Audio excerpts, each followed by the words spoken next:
Bonjour mes amis, bonjour et bienvenue dans cette nouvelle émission que je réalise déjà depuis une douzaine de vidéos et qui donne la parole aux explorateurs de conscience.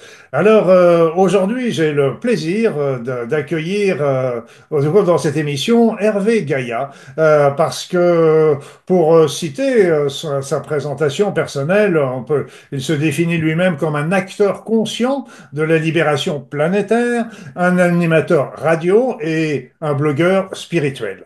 Donc, il va nous expliquer un petit peu le dessous des cartes, parce que vous connaissez bien sûr tout ce qui se passe au niveau géopolitique actuel, du moins ce qui nous est présenté comme tel. Et donc, lui nous parlera un petit peu plus de ce qu'il y a derrière et des forces en présence qui sont pas toutes d'origine terrestre, je vous le dis tout de suite, et qui sont là pour nous aider sur un chemin de libération dont on aura toute l'occasion d'en parler ici. Voilà, donc Hervé utilise un pseudo pour ses interventions et ne souhaite pas apparaître physiquement sur cette vidéo afin de garder un certain anonymat. Alors, nous allons commencer tout de suite par souhaiter un grand bonjour à Hervé Gaillard. Bonjour Hervé, comment vas-tu? Bonjour Luc, je vais bien, je te remercie et je te remercie infiniment pour cette invitation dans ton cycle d'émissions. Merci. Et suite à la question que je posais précédemment, peux-tu nous expliquer les raisons de ton choix de cet anonymat?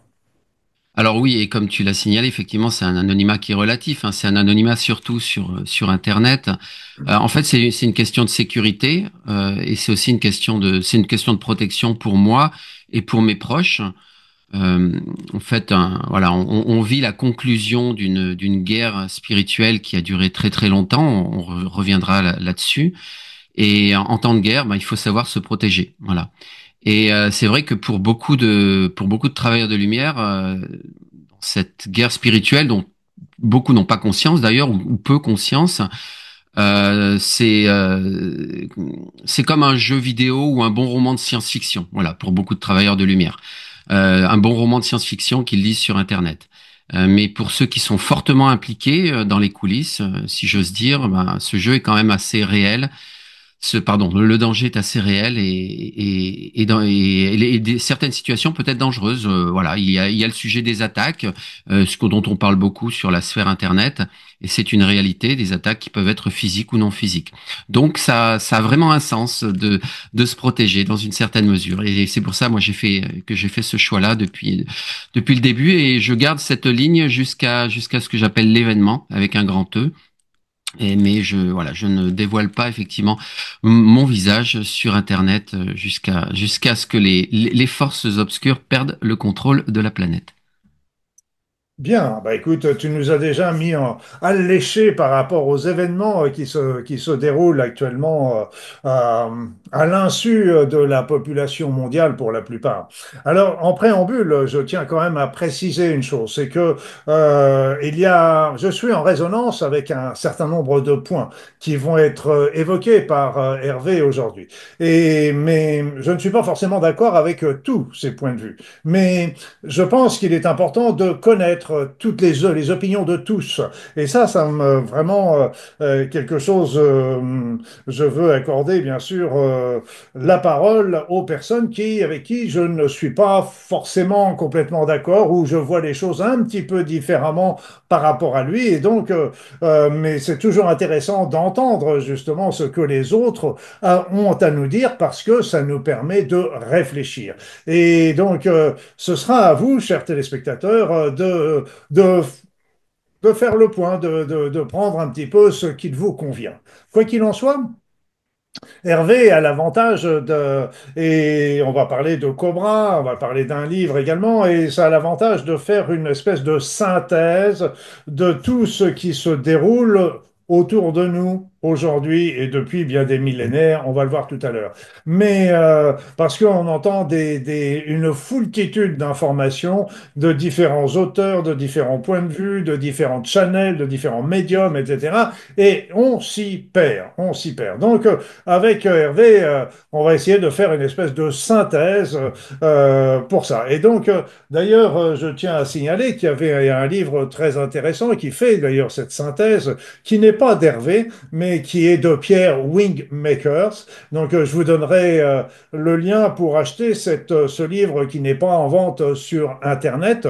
Je signale tout de suite que sur Amazon, il y a un autre livre qui s'appelle Le Portail de Lumière et qui n'a rien à voir avec ça. Donc, lui, il fait vraiment une synthèse et moi, j'ai été impressionné par la foultitude d'informations qu'il y a dedans et qui se tiennent très bien. Mais comme je vous l'ai dit, je garde une certaine distance par rapport à certains éléments, bien que j'en partage un grand nombre. Et puis, il y a aussi ces bandes dessinées qui sont très sympathiques aussi à lire parce qu'elles nous racontent justement l'histoire de la Terre, l'histoire de l'humanité, l'histoire également actuelle, pratiquement mois par mois, etc. Donc il y a deux tomes. Ces livres ont été écrits par Cobra, on va y revenir dans un instant, Pascal Antichan et Eric Curtin. Voilà, donc ça, ceux-là aussi ne doivent pas être en vente sur les réseaux, mais je vous indiquerai le lien pour pouvoir vous les procurer si ça vous intéresse. Donc il y a déjà deux tomes qui sont sortis, il y a un troisième qui est en cours avec justement tous les événements qui se passent actuellement dans l'ombre. Voilà, donc assez parlé, assez bavardé. Venons-en au fait. Voilà, donc pour commencer, Hervé, je pense ne pas me tromper en disant que la plupart des informations que tu vas nous transmettre viennent d'un contacté très particulier qui se dénomme, qui se surnomme Cobra. Alors, la première question, ce contacté, oui, il est contacté, mais avec qui? Peux-tu nous expliquer? Oui, tout à fait. Donc, alors comme tu le disais au début, hein, donc je suis un acteur de la libération planétaire, je suis animateur de Radio Pléiade, je suis blogueur spirituel, mais aussi je me suis fait remarquer sur la sphère Internet comme commentateur, hein, des informations du contacté Cobra. Donc, je fais régulièrement des émissions, notamment à travers ma Radio Pléiade, pour commenter notamment ces fameuses mises à jour de situations planétaires, du contacté Cobra. Alors, donc qui est-il? Alors, il se définit comme une âme pléiadienne, hein, mais incarnée dans un corps d'humain, qui appartient d'ailleurs, il le dit lui-même, au mandala d'âme de Semjase. Pour ceux qui connaissent, Semjase, c'est une personne, une pléiadienne, qui est apparue notamment à Billy Mayer, sur Terre, en fait, il y a eu des contacts, hein, on en reparlera, entre les Pléiadiens et la population terrestre. Cobra, en fait, ce qui est intéressant avec lui, c'est que les informations qu'il révèle ne correspondent en rien à celles des autres informateurs. En fait, elles sont uniques, elles sont d'une précision incroyable. Elles parlent à la fois d'histoire, de physique quantique, de religion, de politique effectivement internationale, de géopolitique galactique. Enfin voilà, il arrive à unifier un petit peu tous les sujets.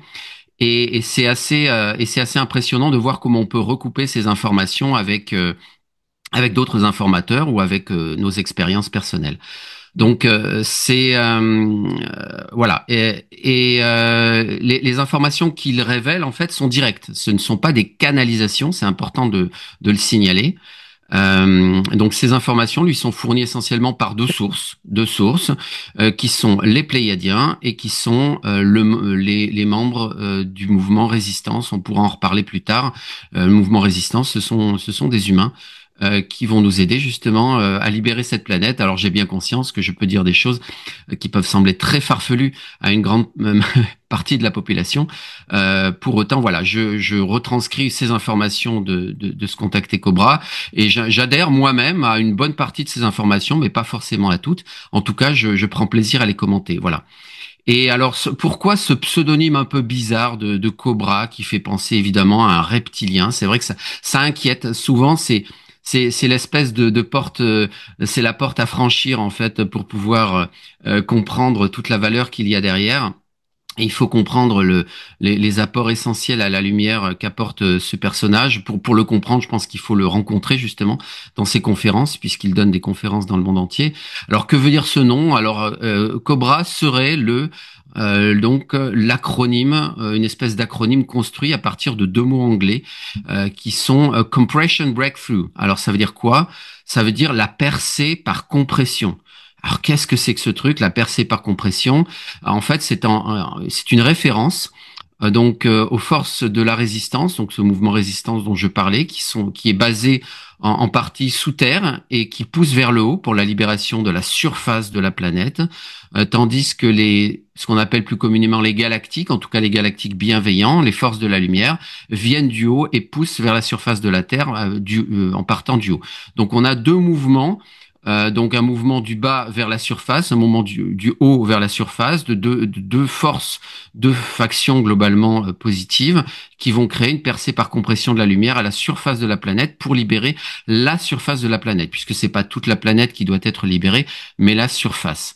Et ces deux forces créent une poussée opposée qu'on pourrait appeler une percée par compression. Voilà. Il a un site internet qui s'appelle le Portail, qui est une référence qui serait une référence au site intranet du mouvement de la résistance et qu'il a ouvert en 2012 et qu'il entretient depuis, en mars 2012. Et sur lequel on peut trouver donc des informations à destination de la population générale, comme nous, mais qui touche beaucoup, bien sûr, les travailleurs de lumière, mais aussi des informations qui sont à destination du mouvement résistance, qu'il y a des codes de résistance. C'est un peu comme les radios de nombre. Je ne sais pas si vous connaissez, si tu connais, Luc, mais voilà, sur Terre, il y a des choses étranges aussi. Il y a des radios de nombre. Ben là, il y a des codes de la résistance. Il y a que leurs destinataires qui sont capables de comprendre leur véritable signification. Et Cobra diffuse ces codes de la résistance à travers son blog. Ouais. Voilà.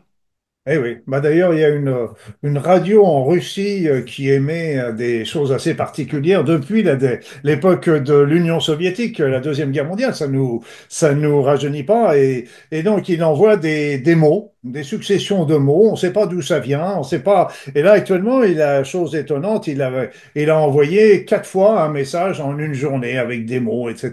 Donc ça, les Français parlent au français, c'était les messages codés qui étaient destinés à la résistance. Mais justement, résistance. Résistance, il y a Cobra, ok, mais il y a aussi beaucoup d'autres contactés, il y a des auteurs, il y a des divulgateurs.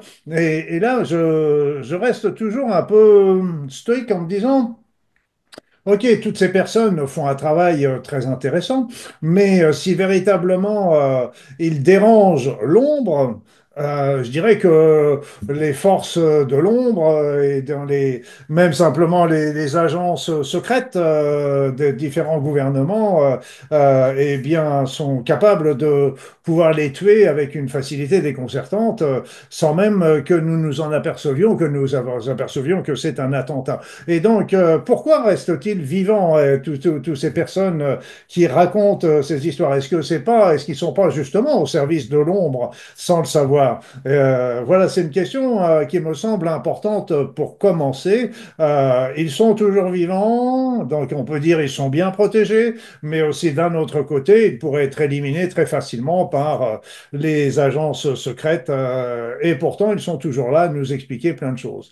As-tu une réponse aussi par rapport à ça? Oui, bien sûr, bien sûr. Je remercie la lumière d'ailleurs de cette protection qu'elle nous accorde, Luc, toi et moi, puisque finalement nous prétendons travailler pour la lumière et nous sommes toujours vivants, Dieu merci. Donc il y a bien quand même une protection qui existe pour les travailleurs ou les guerriers de lumière.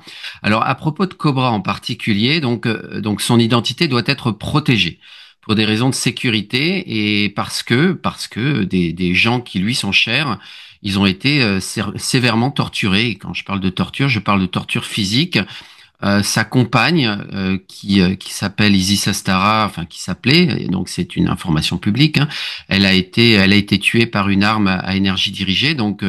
Lui est bien vivant, mais sa compagne a été éliminée par les forces sombres. Euh, En fait, ce qu'il faut voir, c'est que Donc, ils bénéficient, comme nous, dans une certaine mesure, bénéficiant d'une certaine protection. Cobra dit lui-même, ma participation active a commencé donc comme résistant quand on m'a offert une protection lorsque les membres de la cabale m'ont attaqué après que j'ai publié au grand public quelques informations sensibles à leur sujet. Donc, il a été attaqué, il l'est toujours. Il est très impliqué dans le travail spirituel, donc il sait aussi se protéger, mais parfois, malheureusement, voilà, ça ne suffit pas, comme c'est arrivé avec sa compagne. Alors moi, ce que je voudrais aussi mettre en avant, c'est un concept qui est issu de la théorie des jeux, dont tu as peut-être entendu parler, qui s'appelle l'équilibre de Nash, du nom d'un mathématicien américain qui a travaillé là-dessus, un mathématicien de génie, Nash, N-A-S-H. L'équilibre de Nash, c'est une situation dans laquelle chaque joueur ou participant prend la meilleure décision possible en tenant compte des décisions des autres joueurs. Voilà. C'est la théorie des jeux, mais la théorie des jeux s'applique bien sûr à la théorie des conflits, à la théorie des guerres, etc. Puisque ça peut être modélisé comme un jeu. Hein. Beaucoup de jeux sont des guerres, et beaucoup de guerres sont des jeux. Tuer Cobra romprait d'une certaine façon l'équilibre de Nash dans ce jeu, dans cette guerre entre l'ombre et la lumière. Et cela permettrait de faire, cela permettrait aux forces de la lumière en fait de faire des avancées très significatives que l'ombre ne souhaite pas. Donc, pour préserver cet équilibre de Nash, certaines personnes clés à la surface de cette planète qui travaillent pour la lumière ne peuvent être éliminées de façon directe. Oui, tout à fait. Donc, on peut aussi considérer que au moins les forces de l'ombre savent où se trouvent les divulgateurs, Cobra, etc. Et donc, ce qui est toujours plus aisé pour eux que de retrouver, parce que s'ils disparaissent, il y en a d'autres qui vont venir. Et donc là aussi, il va y avoir tout un travail pour essayer de les repérer et de choses comme ça. Donc ça peut Alors, être, excuse-moi, je me permets une petite addition, c'est que tu disais, oui, alors tous ces divulgateurs qui sont tous en vie aujourd'hui, il faut savoir quand même que il y a du, il y a beaucoup de choses dans le monde de la divulgation. Peut-être qu'on approfondira ce point-là, mais il y a des personnes justement qui sont mal informées ou qui sont informées par l'ombre ou qui sont informées, voilà, et qui finalement participent à la désinformation. Donc ces personnes-là, on n'a pas intérêt à les éliminer puisqu'elles participent au jeu et qu'elles jouent un rôle justement pour pouvoir désinformer les travailleurs de lumière ou les démobiliser, etc. Donc il y a aussi beaucoup de grisailles et beaucoup de d'obscurité dans ce qu'on croit être de la vraie divulgation ou de la vraie spiritualité. Oui, oui, c'était tout à fait ce que j'étais en train de te dire tout à l'heure, c'est que parmi les divulgateurs, est-ce qu'ils répondent pas justement à l'ombre et que, en fin de compte, ils sont en train, c'est un peu comme les messages de channeling qui sont très beaux, mes amours, je vous aime, on vous attend Exactement. et dans la cinquième dimension, etc. Je leur dis déjà, bon, attends, avant de nous attendre dans la cinquième D, venez plutôt nous aider aujourd'hui. C'est là qu'on en a plus besoin. Mais dans un beau message de channeling, il faut y faire très, très attention parce qu'à l'intérieur, il peut y avoir des erreurs, des détournements, pour ne pas dire des mensonges et qui vont fausser complètement l'ensemble du texte et qui vont faire croire souvent des choses. Donc, il est important, y compris pour cette émission, parce que et on divulgue toujours ce que l'on voit, tout ce que l'on sait, mais Hervé connaît beaucoup de choses, mais je pense qu'Hervé, comme Cobra, ne connaissent pas tout, et donc il est important de garder toujours son sens critique.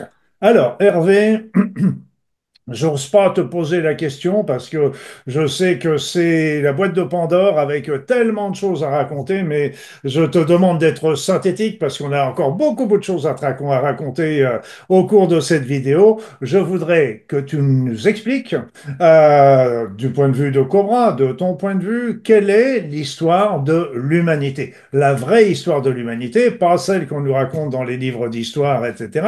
Dis-nous un petit peu. Raconte-nous ton point de vue. Allez, je vous raconte ma petite histoire et puis n'hésite pas à m'interrompre si ça dure trop longtemps. Mais c'est super intéressant d'écouter effectivement les informations de Cobra parce que en fait on découvre finalement l'histoire cachée de la planète. Et aujourd'hui on sait que toute notre histoire telle qu'elle est apprise dans les manuels à l'école, à l'université, on sait qu'elle est frelatée, elle est complètement revue, elle est toute fausse en réalité. Tout sera à réapprendre. Alors On va, allez, on commence 8 millions d'années en arrière. C'est parti. Accrochez-vous. Des archanges se sont déconnectés de la source dans le système stellaire d'Orion. Donc l'ensemble du système d'Orion a été impliqué dans le processus. Donc vous savez que une partie de l'obscurité, il y a beaucoup de légendes terrestres qui tournent autour de ça, provient donc du système stellaire d'Orion. Donc c'était il y a 8 millions d'années. Des archanges font le choix de l'obscurité. On fait Certains, certains d'entre eux. certains. Donc voilà, ce qui va déclencher justement un certain nombre de conflits entre l'ombre et la lumière et des guerres galactiques, stellaires, etc. Allez, on fait un grand bond en avant. Là, je t'épargne 7 millions d'années. On fait un bond en avant et on est 1 million d'années en arrière. 1 million d'années en arrière, l'Atlantide a commencé il y a à environ 1 million d'années. Et ce que la plupart des gens décrivent comme l'Atlantide, en réalité, n'est que la dernière fraction de l'histoire de l'Atlantide, la toute petite dernière partie de l'Atlantide, donc qui remonte à 10 ou 20 000 ans. C'est ce que les gens voilà, appréhendent en général lorsqu'ils parlent de l'Atlantide. Mais en réalité, l'Atlantide a démarré il y a à peu près 1 million d'années. Et d'ailleurs, il y a 3 phases, j'en profite pour le préciser, il y a 3 phases à l'Atlantide. Une première phase a démarré dans les Pléiades, une deuxième phase sur Terre, il y a 1 million d'années, et une troisième phase est à venir. C'est la nouvelle Atlantide que nous attendons justement avec la nouvelle Terre. Voilà. Et il y a un peu moins d'un million d'années, eh bien, il y a Attends, l'arrivée. Hervé, Oui. petite précision. Euh, L'Atlantide, ok, bon, on va pas parler de la Lémurie, de l'Hyperborée aussi, qui étaient des bons mythes, etc. Mais la population de l'Atlantide venait d'où? Ah, elle était très bigarrée. Alors justement, je vais en parler.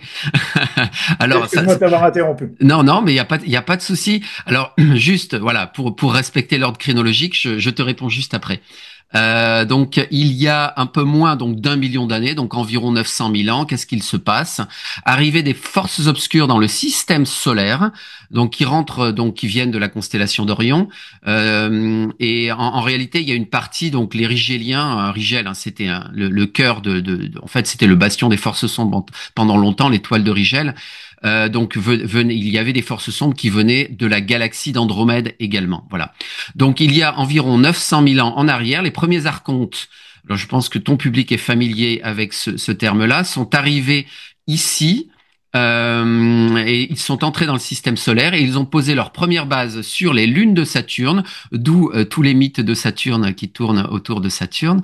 Et ils ont posé aussi des premières bases sur Mars. Voilà, donc ils n'ont pas investi la Terre tout de suite d'entrée de jeu. Et il y a, donc pour répondre à ta question, il y a 200 000 ans, donc allez, on refait un bond en avant, donc il y a 200 000 ans, donc l'Atlantide est devenue une civilisation mondiale qui est guidée et encouragée par différents groupes de races cosmiques, des races bienveillantes, donc et notamment une aide pléiadienne a amené l'Atlantide à son apogée il y a environ 200 000 ans. Mais il n'y a pas que les Pléiades qui sont impliquées justement dans ce fleurissement de l'Atlantide. Il y a 75 000 ans, donc ce sont les informations de Cobra, hein, donc il y aurait eu une colonisation à partir du système stellaire de Sirius qui a élevé au plus haut degré donc la civilisation atlante, il y a 75 000 ans, et chacune des races galactiques a apporté son aide en donnant des technologies, des enseignements spirituels, etc.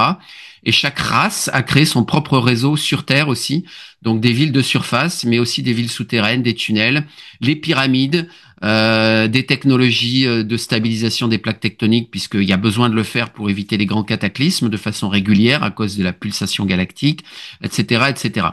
Donc voilà, donc là on est 75 000 ans avant Jésus-Christ, on est à l'apogée donc de l'Atlantide. Est-ce que tu veux faire un commentaire à ce stade, Luc? Non, non, non, non.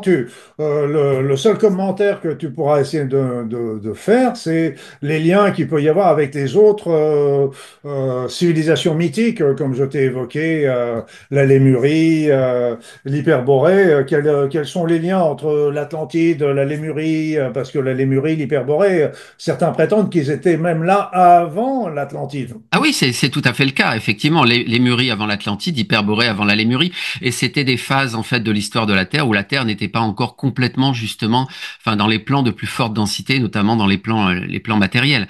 Par contre, là, quand on parle de civilisation atlante, la Terre est dans le plan de plus forte densité. Tout Donc à fait. voilà, mais voilà, bon, après voilà, mais il n'y a pas eu de guerre entre la Lémurie et l'Atlantide comme certains ont pu le prétendre. C'est vraiment des phases différentes. Il y a Rudolf Steiner parle beaucoup de ça, de ces différentes phases de la Terre. Moi, je peux vous conseiller d'aller écouter ce qu'a dit lors de ses conférences Rudolf Steiner pour ces trois phases principales, donc Hyperborée, Lémurie et Atlantide. Alors, maintenant, on refait un bond en avant. Donc, il y a 26 000 ans. Alors, 26 000 ans, là, c'est intéressant. Pourquoi c'est intéressant, ce chiffre-là? Parce que ça correspond, en fait, à deux pulsations galactiques. Les pulsations galactiques, hein, c'est le cœur de la galaxie qui bat tous les 13 000 ans. Donc, qu'est-ce qui s'est passé il y a 26 000 ans? Les forces obscures, donc, qui viennent d'Orion et d'Andromède, investissent la Terre. Les êtres humains, donc, et ils ont été partiellement corrompus, et donc ils deviennent curieux et veulent faire l'expérience de la dualité.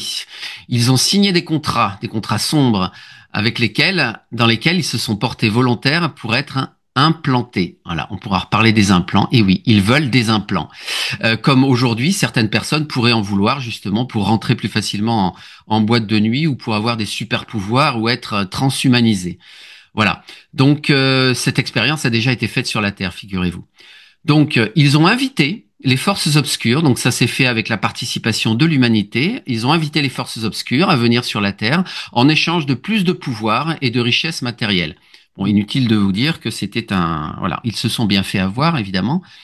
Et donc, il y a environ 26 000 ans, les archontes ont investi la planète Terre avec tous leurs sbires et ont déclaré que la planète Terre était leur propriété et que tous les êtres la peuplant deviendraient leurs otages et esclaves. Et donc, cette planète est entrée en quarantaine il y a 26 000 ans. Voilà. Et ça, c'est un concept très important chez Cobra. C'est un concept auquel j'adhère d'ailleurs complètement. Nous ne sommes pas sur une planète école, nous sommes sur une planète prison.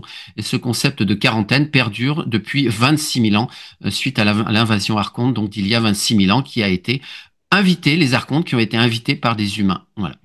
Mais déjà, pour les personnes qui nous regardent, la notion des archontes représente aussi les archanges déchus dont tu parlais tout à l'heure, et les archanges, et, et qui ont essayé de prendre une autonomie. Et qu'est-ce qui s'est passé essentiellement? Moi, c'est ce que, de mon point de vue, c'est qu'en fin de compte, ils se sont coupés de la lumière divine. Et là, quand ils se sont coupés de la lumière divine, alors que c'était des archanges, des êtres de lumière, etc. Et en se coupant de cette lumière, ils sont devenus complètement fous, quelque part. Ils sont devenus des narcissiques, des gens qui sont des psychopathes, etc. Donc, ils travaillent pour eux. Mais le fait est que ça a été cette séparation. Alors, pour revenir à la... Tu me diras si tu vois ça un petit peu comme moi. Et l'autre élément, c'est, OK, les forces obscures, les terriens ont signé, enfin les Atlantes ont signé un contrat et on verra que il n'y a pas encore très longtemps, certains gouvernements auraient signé aussi un contrat avec certaines races extraterrestres négatives. Et donc, cette arrivée des archontes et de leurs forces, il n'y a pas eu une guerre, il n'y a pas eu quelque chose qui s'est produit à ce moment-là? Alors, il y a eu une succession de guerres, effectivement. Alors, je suis tout à fait en phase hein, avec ce que tu dis, Luc. Je voudrais peut-être en profiter pour faire un petit aparté. Alors, quitte à bouleverser un petit peu ton ordre du jour, mais parce on parlera. Tu avais prévu de parler des forces en présence, mais en fait, on est dans le sujet, on est déjà dans le sujet, Pas de souci. et, Bon, et, ça, et, je m'adapte, il n'y a pas de souci. Vas-y. c'est gentil, merci beaucoup. Et en fait, des informations qu'on entend régulièrement dans la sphère spirituelle et ce que j'appelle moi c'est le New Age déformé, les enseignements New Age déformés, c'est que l'ombre est indissociable de la lumière, c'est que l'ombre doit exister. Et je m'inscris complètement en faux par rapport à ça. Quand je parle de l'ombre, je parle de forces obscures. En fait, si on veut parler donc de deux forces en présence dans cette guerre spirituelle dont nous parlons, donc il y a l'ombre et la lumière avec des majuscules. C'est en fait, on se laisse quelque part un peu corrompre par cette analogie pernicieuse donc entre la lumière et l'absence de lumière physique. Effectivement, voilà, si on fait une analogie par rapport au photon, au monde physique, donc il y a la lumière, il y a l'obscurité, c'est indissociable. Il y a des photons, il y a de la lumière, il n'y a pas de photons, il y a de l'obscurité. Mais c'est pas ça dont on parle. Quand on parle de la guerre entre l'ombre et la lumière, ce n'est pas de cela dont on parle. Donc cette analogie est pernicieuse.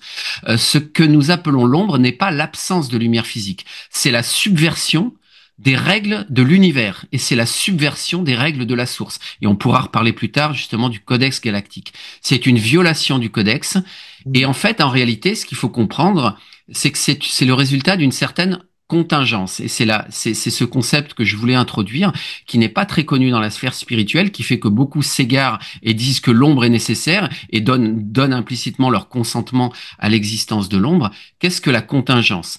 La contingence, en philosophie, désigne une situation ou un événement qui pourrait se produire, mais qui n'est pas nécessaire. Cela veut dire qu'il n'y a rien qui oblige cet événement à arriver. Voilà. Il est possible qu'il arrive comme il est possible qu'il n'arrive pas. C'est ça la contingence. La contingence. C'est un peu comme le lancer de dés. Donc si vous lancez un dé à 6 faces, il peut tomber sur le chiffre 3, mais il n'y a rien qui impose qu'il doive tomber sur le chiffre 3. Il peut tomber sur un autre chiffre. Voilà. Et en fait, ce qui s'est passé, c'est que pourquoi l'obscurité existe, pourquoi les forces du mal se sont développées dans l'univers, c'est un résultat de la contingence. C'était une possibilité qui existait, mais absolument pas une nécessité. Et on a insisté là-dessus, et tu en as parlé. Donc ces archanges qui ont fait le choix d'expérimenter le côté obscur, donc qu'on désigne plus communément sur le terme d'archonte, c'est le résultat de cette contingence, ce n'est pas une nécessité. Et donc, c'est aussi un manque de vigilance quelque part de la source, un manque de vigilance de la lumière, qui ont laissé les choses aller un peu trop loin, peut-être, et ce qui fait qu'aujourd'hui cette guerre spirituelle existe.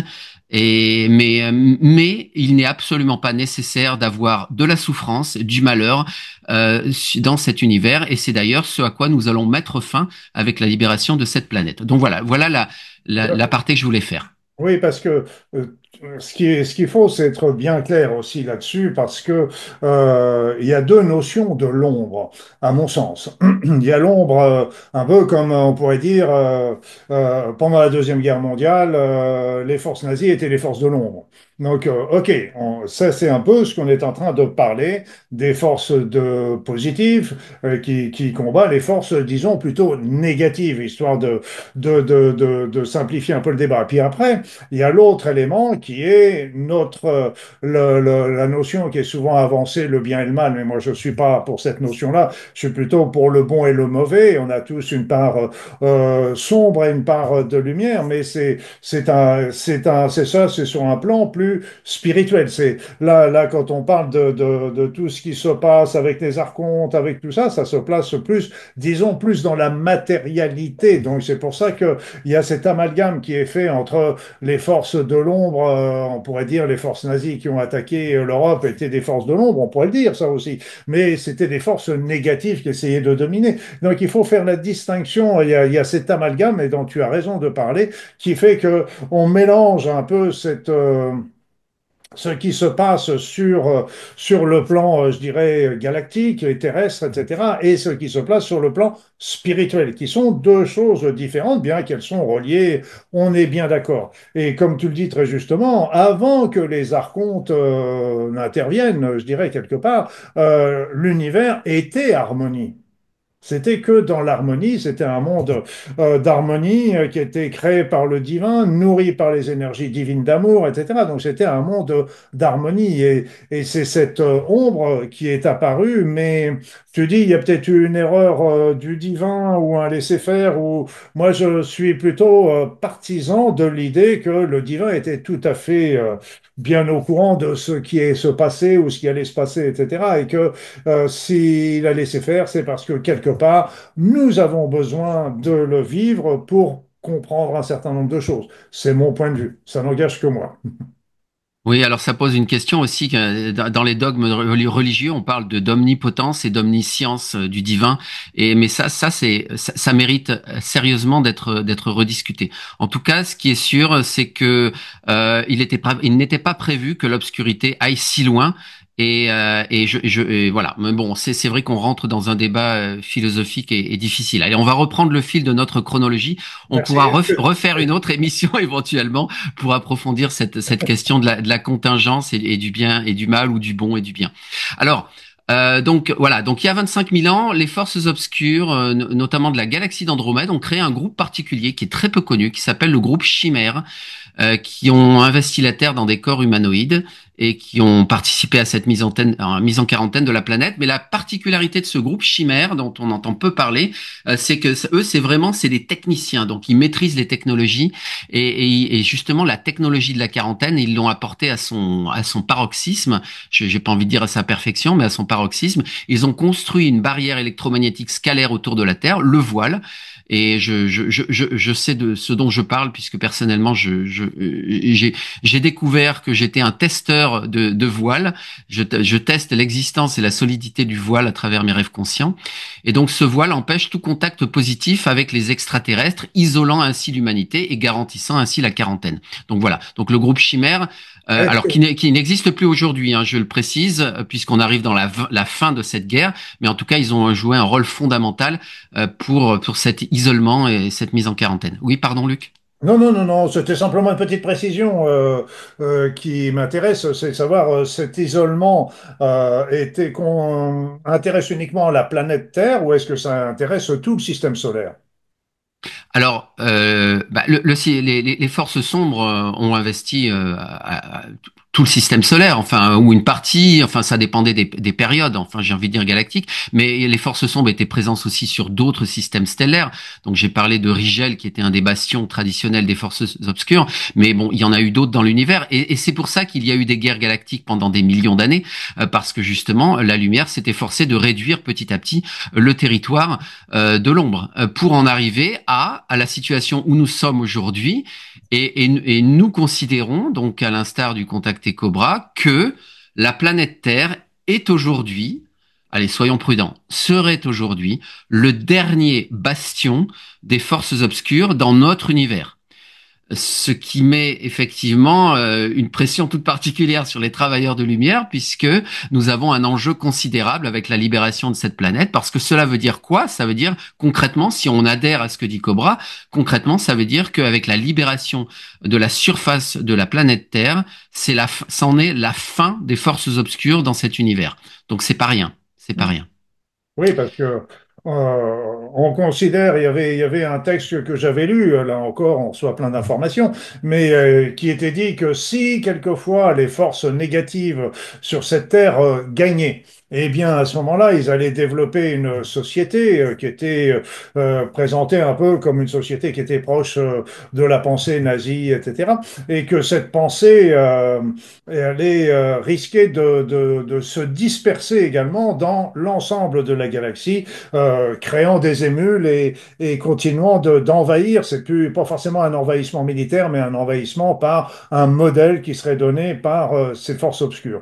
Voilà, donc c'est pour ça aussi que il racontait que ce serait une des explications de l'intervention des forces positives pour empêcher ce fil du temps, parce que c'est un fil du temps parmi plein d'autres, pour empêcher que ce fil du temps arrive et que ce ver se développe dans la pomme, c'est-à-dire que cet esprit négatif se développe dans l'ensemble de notre galaxie.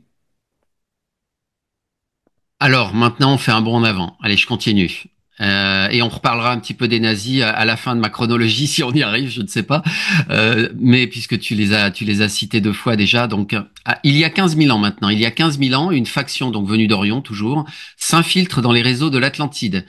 Et qui nous pousse à faire un mauvais usage de la technologie, ce qui est à l'origine du fameux déluge dont il est question dans la Bible, mais dont il est question dans beaucoup de civilisations à la surface de cette planète. Donc voilà, il y a environ 15 000 ans, il y a eu un déluge, donc qui a engendré la disparition de l'Atlantide. Donc c'était quelque chose qui était voulu par les forces obscures. Mais une partie de cette technologie existe encore, hein, ces technologies sombres. Ensuite, à peu près à la même époque, justement, en fait, ce qu'il faut voir, c'est que dans cette guerre spirituelle, dans cette guerre entre ombre et lumière, il y a toujours, en fait, une influence conjointe de l'ombre et de la lumière. En fait, quand l'ombre, c'est l'équilibre de Nash dont je parlais tout à l'heure. Quand l'ombre fait un pas en avant, la lumière fait aussi un pas en avant. Et donc, la situation évolue en permanence, et il ne faut pas voir la planète Terre comme juste, je dirais, c'est pas juste de l'ombre. Il y a toujours eu de la lumière, même dans les moments les plus sombres de l'histoire terrestre, il y a toujours eu de la lumière qui a subsisté sur cette planète, justement pour pouvoir réaliser ce qu'on appelle la triangulation de l'ombre par la lumière. Et en l'occurrence, pour réaliser cette triangulation, en gros cerner l'ombre et réaliser des actions adverses justement pour contrer l'ombre, il y a un ordre secret qui a joué un rôle important qui s'appelle l'ordre de l'étoile, donc qui s'est véritablement formé, consolidé pendant la période de l'Atlantide. D'après Cobra, cet ordre de l'étoile serait à l'origine du Sphinx, la création du Sphinx. Et en l'occurrence, il a joué un rôle important, on pourra en reparler un petit peu plus tard, notamment à travers les résurgences dans l'histoire de mouvements éminemment positifs comme les Cathars, par exemple, ou le mouvement templier. Donc voilà, donc l'ordre de l'étoile, quelque chose à retenir. On refait un bond en avant. On est 2600 ans, pardon, avant Jésus-Christ. Et là, on va parler de la naissance de la civilisation grecque. Les Pléiadiens, donc vous connaissez le système stellaire des Pléiades, un amas de plus de 440 étoiles dans la constellation du Taureau, dont on parle beaucoup. Alors les sept sœurs, pour nos amis les Grecs, puisqu'il y a 7 étoiles en particulier qui sont visibles à l'œil nu, même si ça représente beaucoup d'étoiles, même si c'est un amas stellaire. Les 7 sœurs qui sont à l'origine de beaucoup de légendes. Pourquoi? Parce que justement la civilisation grecque a été inspirée par les Pléiades. Mais la civilisation grecque a été inspirée aussi par les Syriens. Donc ils ont inspiré des grands philosophes. Ils ont déclenché l'émergence de cette civilisation avec l'aide de ce groupe de la confrérie de l'étoile, en fait, qui sont des âmes incarnées. Peut-être que parmi les personnes qui nous écoutent, certaines en font partie, qui sont des êtres incarnés à la surface de cette planète.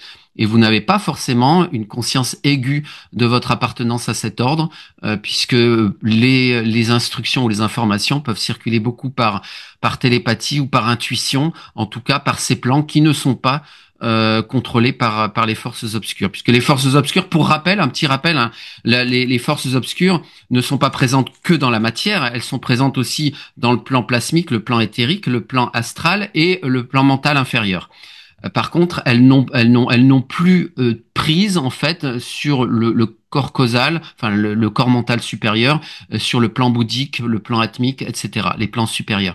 Donc, la lumière peut continuer à influencer la situation à la surface de cette planète en transmettant des informations à travers ces plans les plus subtils, ce que certains appellent des intuitions, typiquement. Voilà. Donc là, on est 2600 ans avant Jésus-Christ, la civilisation grecque, une explosion de lumière à la surface de cette planète. Je ne sais pas si tu veux faire un commentaire ou si je Bon, continue. je te suis, j'attends parce qu'il y avait tu as sauté un peu la civilisation sumérienne avec tes fameuses Anunnaki, etc. Mais je te suis, il n'y a pas de souci. Ouais, je l'ai sauté, sachant qu'effectivement, et Babylone et comment dire, le système babylonien justement qui est hérité des forces sombres, qui met en place un système financier qui est encore d'actualité aujourd'hui. Mais effectivement, j'ai sauté ce point-là. Voilà. Ensuite, on a un point majeur en 325, c'est le Concile de Nicée. Donc c'est Constantin le Grand. Alors pas si grand que ça pour nous, puisque c'était, d'après Cobra, un archonte incarné dans un corps d'humain qui fixe le dogme de la doctrine chrétienne, et ce qui va jouer un rôle fondamental dans finalement le contrôle mental qui va être mis à la surface de cette planète, et notamment dans notre, en Europe, dans notre région du monde. La religion chrétienne va jouer un rôle fondamental et un rôle aussi de répression pour tout ce qui exprime la lumière. Je pense notamment au culte d'Isis, les différentes résurgences du culte d'Isis à la surface de cette planète, donc des résurgences après la période égyptienne. Donc cette date du Concile de Nicée est une grande victoire pour l'ombre. Une autre grande victoire pour l'ombre, c'est 393 après Jésus-Christ. C'est l'invasion khazare, donc des êtres sombres qui utilisent le portail dimensionnel du Caucase. Donc le but de cette invasion est de détruire les écoles culturelles. Donc cette explosion de lumière de la période grecque, c'est alors il y a eu bien sûr l'avenue du Christ. Excusez-moi, je n'ai pas parlé de l'avenue du Christ, qui est un être de lumière, Sananda, qui va donner naissance à beaucoup de mouvements lumineux, hein, des mouvements gnostiques notamment. Et donc, il y a un petit peu trop de lumière, les 4 premiers siècles de notre ère, il y a un petit peu trop de lumière à la surface de cette planète. Donc, les forces sombres organisent l'invasion khazare. Donc, le but de cette invasion était de détruire les écoles culturelles, les groupes gnostiques chrétiens et les païens adorateurs de la nature et de le remplacer par une programmation mentale de culte chrétien. Donc, ça va de pair finalement avec ce que je disais sur Constantin tout à l'heure. Donc cette programmation a été enrichie par la création d'enfers, hein, ces réalités virtuelles qu'on trouve sur les plans astral inférieurs. Et d'ailleurs, j'ai fait une émission sur le sujet pour ceux que ça intéresse, sur les théâtres de l'astral, parce que quand les travailleurs de lumière découvrent la réalité du plan éthérique ou du plan astral, ils ont l'impression d'avoir découvert le Graal, mais en réalité, ce qu'ils découvrent souvent et beaucoup, ce sont des théâtres, des scènes de théâtre dans lesquelles on leur montre encore une réalité virtuelle, mais juste sur un plan de moins grande densité. Voilà. Donc ces réalités virtuelles ont été construites par les forces sombres. Et dernière date, et après on reviendra à du positif, dernière date donc qui est une victoire de l'ombre sur la lumière à la surface de cette planète, c'est 457 avec les mystères d'Isis qui disparaissent, en tout cas sous leur forme primaire, qui disparaissent définitivement de la surface de cette planète, avec la disparition du temple et la destruction du temple d'Isis de Philae. Donc, il y a un très beau roman. Moi, je suis un adorateur de Christian Jacques. Il y a un très beau roman de Christian Jacques qui a été écrit justement pour l'amour de Philae, sur la disparition de ce dernier temple et de dernier culte d'Isis.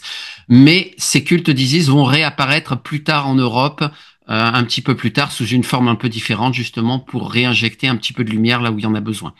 Donc voilà, je vous ai cité 3 dates importantes qui sont des victoires de l'ombre: 325, Concile de Nicée; 393, invasion khazare; et 457, fermeture du dernier temple d'Isis à Philae. Oui, pardon. Non, non, non, non, je voulais simplement ajouter un petit point, deux petits points. Il y a la notion du nom Paris. Paris, on dit, oui, ça vient des habitants qui s'appelaient les Parisis.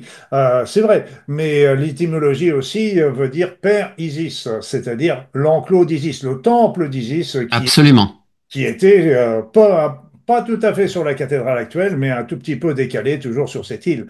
Et donc, le temple d'Isis, c'était une religion qu'on retrouve à peu près dans tous les pays, dans beaucoup de pays, sous le terme d'Isis ou d'autres. Et on présente aujourd'hui la Vierge Marie comme étant la représentation d'Isis dans la religion chrétienne. Voilà, donc c'était simplement un petit aparté que je voulais ajouter à ton discours. Je pense que tu ne m'en voudras pas. Absolument pas, et je t'en remercie beaucoup. Tout à fait. Cette précision méritait d'être faite. Je pense d'ailleurs que le temple d'Isis d'origine doit se trouver à l'emplacement de ce qu'on appelle la crypte archéologique aujourd'hui sur l'île de la Cité, qui n'est pas tout à fait l'emplacement de la cathédrale comme tu le signalais.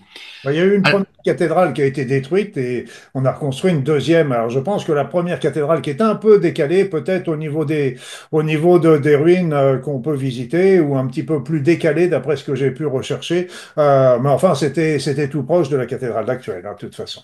qui est le vortex, le centre du vortex de Paris en l'occurrence, puisque les temples, justement, alors on peut se poser la question, est-ce que c'est les temples sont créés sur des vortex ou est-ce que c'est les temples qui créent des vortex? C'est un petit peu les deux, mon général. En tout cas, voilà, le vortex de Paris, il est bien là. Alors maintenant, donc je vous ai donné 3 dates trois grandes victoires de l'ombre. Maintenant, je vais vous donner des dates qui sont des victoires de la lumière. Donc dans l'histoire de l'humanité. Allez, on est au XIIe siècle. Au XIIe siècle, l'ordre de l'étoile dont je vous ai parlé fonde en secret donc le mouvement cathare et le mouvement albigeois, qui fait revivre les cultes de la déesse et notamment le culte d'Isis. Donc et avec la résurgence de la poésie, le mouvement des troubadours, qui est un mouvement éminemment lumineux, encensé l'amour courtois.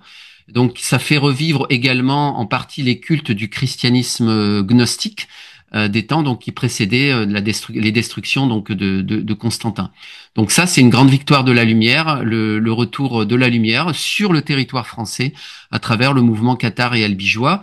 Et on va pas s'apesantir là-dessus, mais on sait aussi qu'il aura été fortement réprimé plus tard. Encore une fois, la lumière avance un pion et l'ombre avance le sien. Donc c'est pour ça qu'il y a eu bien sûr une destruction et une martyrisation du mouvement cathare et albigeois plus tard. Bah, on peut parler véritablement d'un génocide du pays cathare. Moi, j'ai habité là-bas pendant un certain temps parce que je voulais étudier justement cette merveilleuse religion cathare qui était véritablement extraordinaire par sa pureté, sa simplicité, etc. D'ailleurs, c'est pour ça que c'était extrêmement dangereux pour l'Église de l'époque parce que les prêtres cathares vivaient dans le dénuement le plus complet. C'était des chamans hein, aussi quelque part et par contre, la religion catholique à côté bah, faisait travailler les serfs, prélever les impôts, etc., vivait dans l'opulence et bien loin du peuple. Donc on comprend aussi pourquoi cette religion qui était extrêmement belle, c'est eux qui sont à l'origine aussi de tous ces troubadours, trouvères, etc., qui ont essaimé un peu partout, dont tu parlais tout de suite. Et on peut imaginer si c'était la religion cathare qui dominait la religion chrétienne, la face du monde aurait complètement changé, c'est clair. Absolument. Et alors, l'Ordre de l'Étoile ne s'est pas cantonné au mouvement cathare et au mouvement albigeois. Ils ont aussi fondé l'Ordre des Templiers, donc qui était éminemment positif à l'origine et qui a aussi été réprimé. Hein. Voilà, on connaît tous l'histoire de comment s'est terminé le mouvement templier avec Philippe le Bel, hein, Philippe le Bel qui était bien évidemment un acteur de l'ombre. Enfin voilà, bon, l'histoire vraiment l'histoire de France et l'histoire de l'humanité est passionnante lorsqu'on l'appréhende sous l'aspect ombre-lumière. Elle est beaucoup plus intéressante que celle qu'on nous apprend à l'école.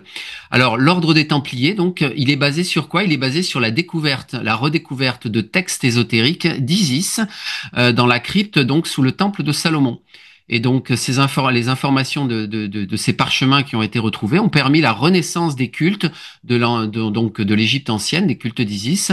Donc, c'est la résurgence dont je parlais tout à l'heure après la disparition du temple de Philae. Et c'est aussi à l'origine des premières formations de franc-maçonnerie. Alors, ce qu'il faut voir, c'est qu'aujourd'hui, on fait un peu haro sur le baudet sur la franc-maçonnerie. Il y a une hyper-focalisation sur la franc-maçonnerie satanique, etc. Mais ce qu'il faut voir, c'est que la franc-maçonnerie, à l'origine, était éminemment positive. Et ce qu'on peut dire aujourd'hui, c'est qu'il existe des factions franc-maçonnes aujourd'hui, mais qui sont plutôt secrètes et qui sont très discrètes, qui continuent justement avec certains protocoles qui travaillent encore pour la lumière. Mais ce n'est pas la majorité. Hein. Les franc-maçonneries dominantes aujourd'hui sont largement infiltrées depuis déjà au moins 2 siècles. Eh oui. Mais oui, donc c'est vrai que au moment où les Templiers ont été détruits, ont brûlés sur les bûchers, etc., il y en a une partie qui ont émigré et qui sont partis en particulier en Écosse.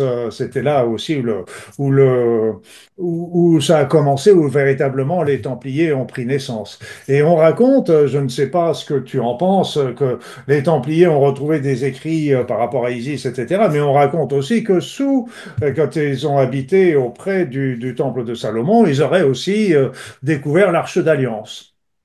Ça fait partie de la petite mythologie aussi. Je ne sais pas. Oui, alors non, comment dire, j'ai pas de conviction ou d'informations suffisamment précises pour commenter ce point-là. Mais Ouais, effectivement, ouais, je connais cette légende. on retrouve toujours la représentation de l'Arche d'Alliance sur une porte de la cathédrale de Chartres. Je crois que c'est la porte, quand on regarde vers le chœur à l'extérieur, c'est la porte de gauche où on décrit l'Arche d'Alliance qui arriverait dans notre pays français. Donc voilà, c'était là aussi où partent beaucoup de légendes, de mythes, etc. Mais toujours très intéressant à étudier. Oui, tout à fait. Bon, ça a une valeur aussi très symbolique, l'Arche d'Alliance, mais voilà. Mais en tout cas, c'est vraiment le travail spirituel qui permet justement de faire en sorte que l'ombre ne prenne jamais le dessus de façon excessive à la surface de cette planète. C'est vraiment le travail spirituel.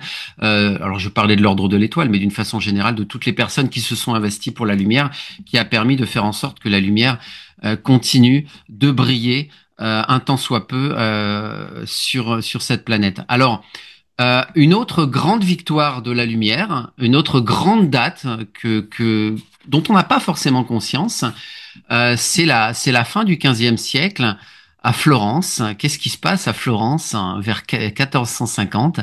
Eh ben, c'est la Renaissance. C'est la Renaissance. Et ça, la Renaissance, c'est vraiment la lumière qui est derrière. Donc, c'est une opération des forces de la lumière pour lancer une nouvelle ère à la surface de la planète, une nouvelle ère qui est appuyée. Alors, ce qu'il faut voir aussi, c'est que quand les forces sombres ou les forces de la lumière avancent un pion, elles le font en s'appuyant sur des configurations stellaires ou des configurations planétaires particulières. Parce que les configurations planétaires ne sont pas neutres, hein, on le sait. On connaît tous l'astrologie, voilà, il y a des configurations, il y a des alignements, il y a des conjonctions, il y a des sextiles, etc. Et suivant ces configurations planétaires, c'est plus ou moins favorable pour l'une ou pour l'autre.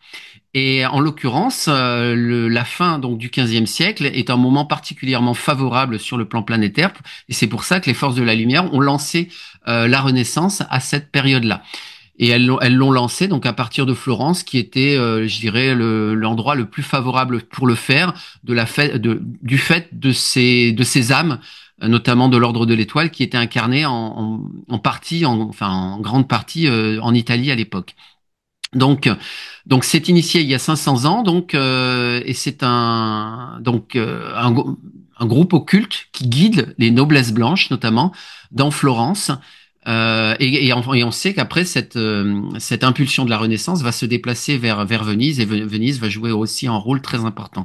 Donc il y a aussi, on parlait de Paris tout à l'heure, de Parisis, et donc il y a des vortex aussi importants sur Florence et sur Venise, qui ont joué un rôle important justement sur l'ancrage de la lumière avec cette période de la Renaissance. Et alors, comme la Renaissance a été une victoire importante pour la lumière, eh bien forcément l'ombre a avancé son pion. Et quel a été le pion suivant qui a été avancé par l'ombre?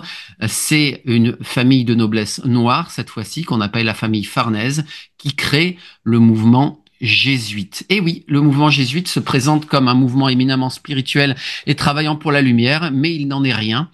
Les Farnèse ont décidé d'utiliser notamment le jésuite Adam Weishaupt pour créer le mouvement des Illuminati, dont on a beaucoup entendu parler, hein, qui n'est pas une affabulation, hein, même si voilà, on en parle beaucoup comme étant théorie du complot, etc. Mais c'est pas du tout une affabulation.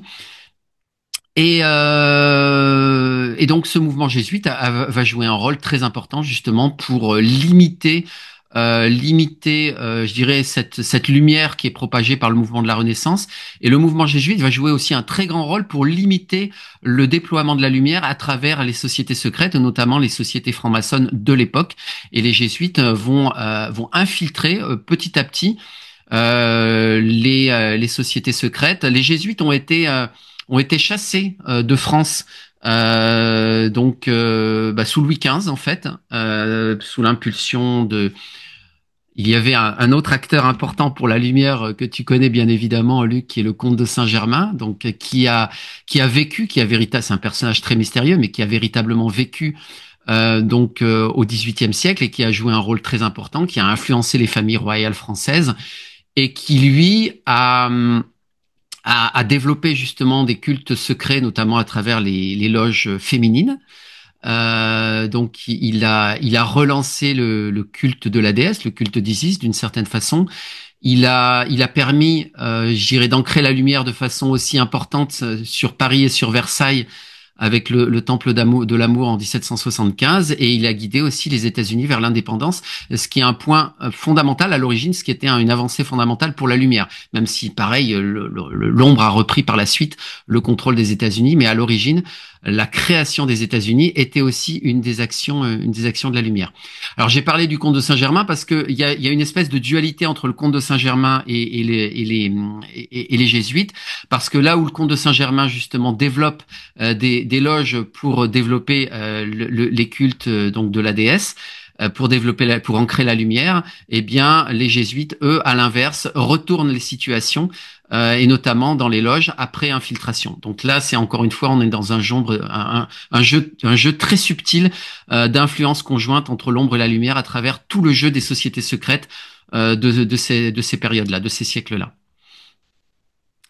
Donc Saint-Germain essayait d'influencer les rois et les reines, donc de manière positive. Il savait très exactement ce qui allait se passer avec la Révolution française. On avance. Bien que la Révolution française ait eu un bon départ, elle a été déviée donc de son objectif par les archontes et s'est transformée en ce qu'on connaît, donc un règne de terreur. Voilà. Donc la Révolution française n'est ni ombre ni lumière. Elle était lumière à l'origine. Elle est devenue ombre. Elle a été récupérée par l'ombre. Voilà. Alors je continue. Allez, je continue. Oui, Si tu ne continue, m'interromps pas, continue, parce que là, je je me bois perds. tes paroles, je bois tes paroles. Merci. Et je Mais, les mais partage sur un grand nombre de choses.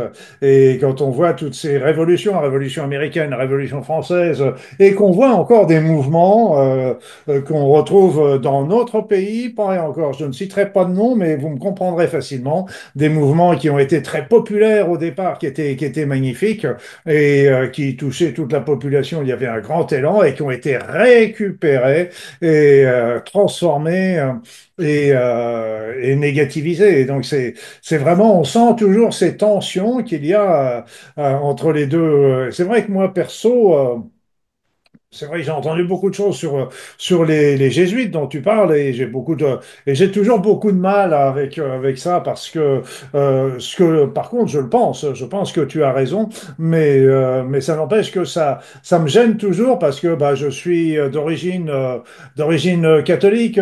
J'ai été fait mes études chez les franciscains et pour moi les jésuites étaient toujours représentés comme le nec plus ultra dans la religion catholique où je baignais à l'époque. Maintenant j'en suis largement sorti, je développe plus ma spiritualité, mais c'est vrai que ça m'impressionne justement comment cette puissance jésuite a pu régner quelque part sur le monde. On les retrouve aussi beaucoup au Vatican, on les retrouve aussi au Japon en particulier.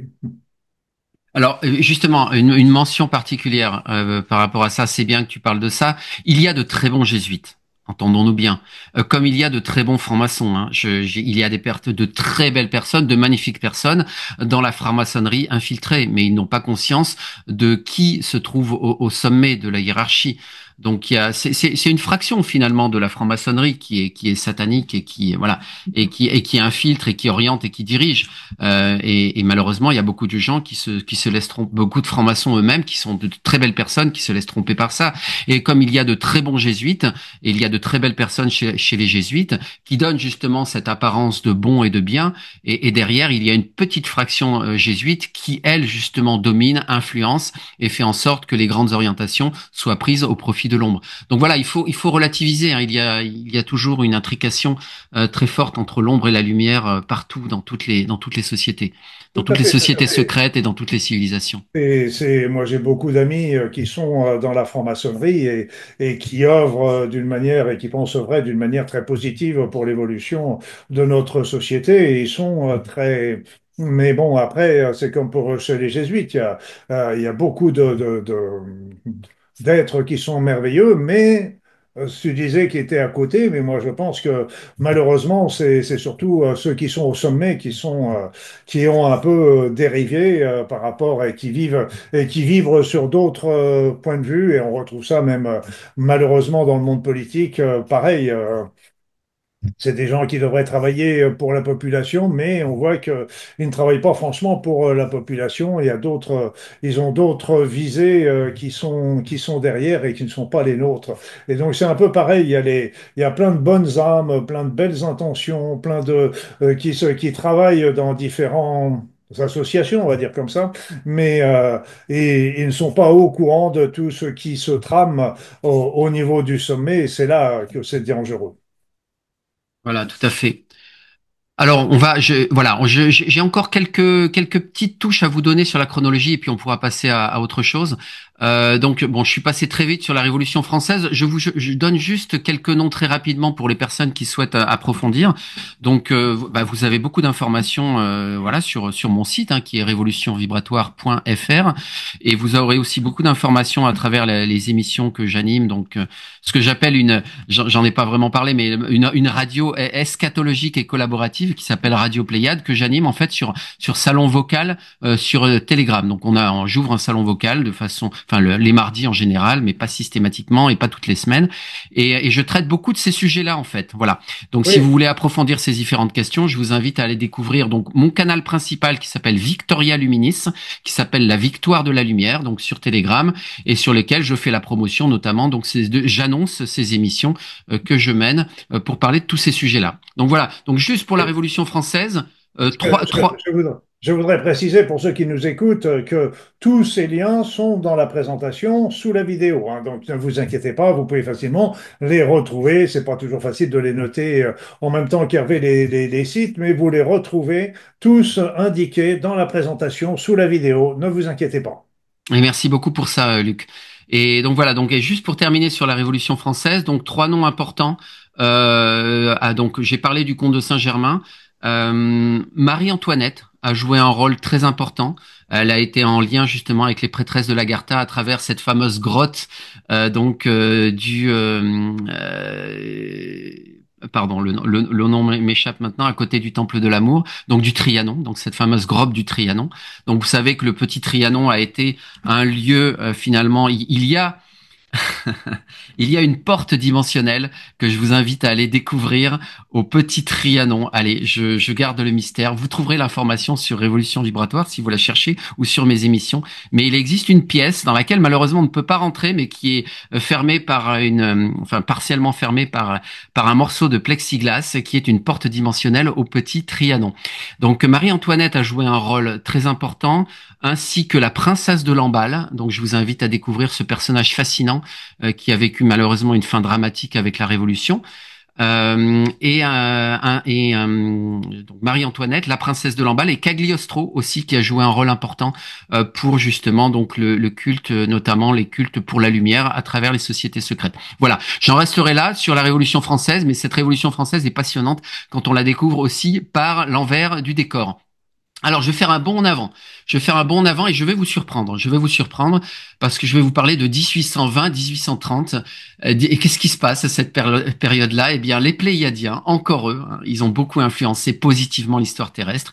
Ils saisissent l'opportunité d'introduire l'idée, tenez-vous bien, d'un programme spatial secret positif. Et pour ce faire, ils ont contacté par télépathie de nombreuses personnes en Allemagne parce que finalement, c'est l'un des pays où il y a la technologie est la plus avancée, enfin sur le plan industriel, sur le plan de la rigueur scientifique, etc. Et il les encourage déjà en 1820-1830. Hein, je ne me suis pas trompé de siècle. Hein. Il les encourage à commencer à construire leurs propres vaisseaux spatiaux. Ça peut paraître assez étonnant, et j'en conviens très bien.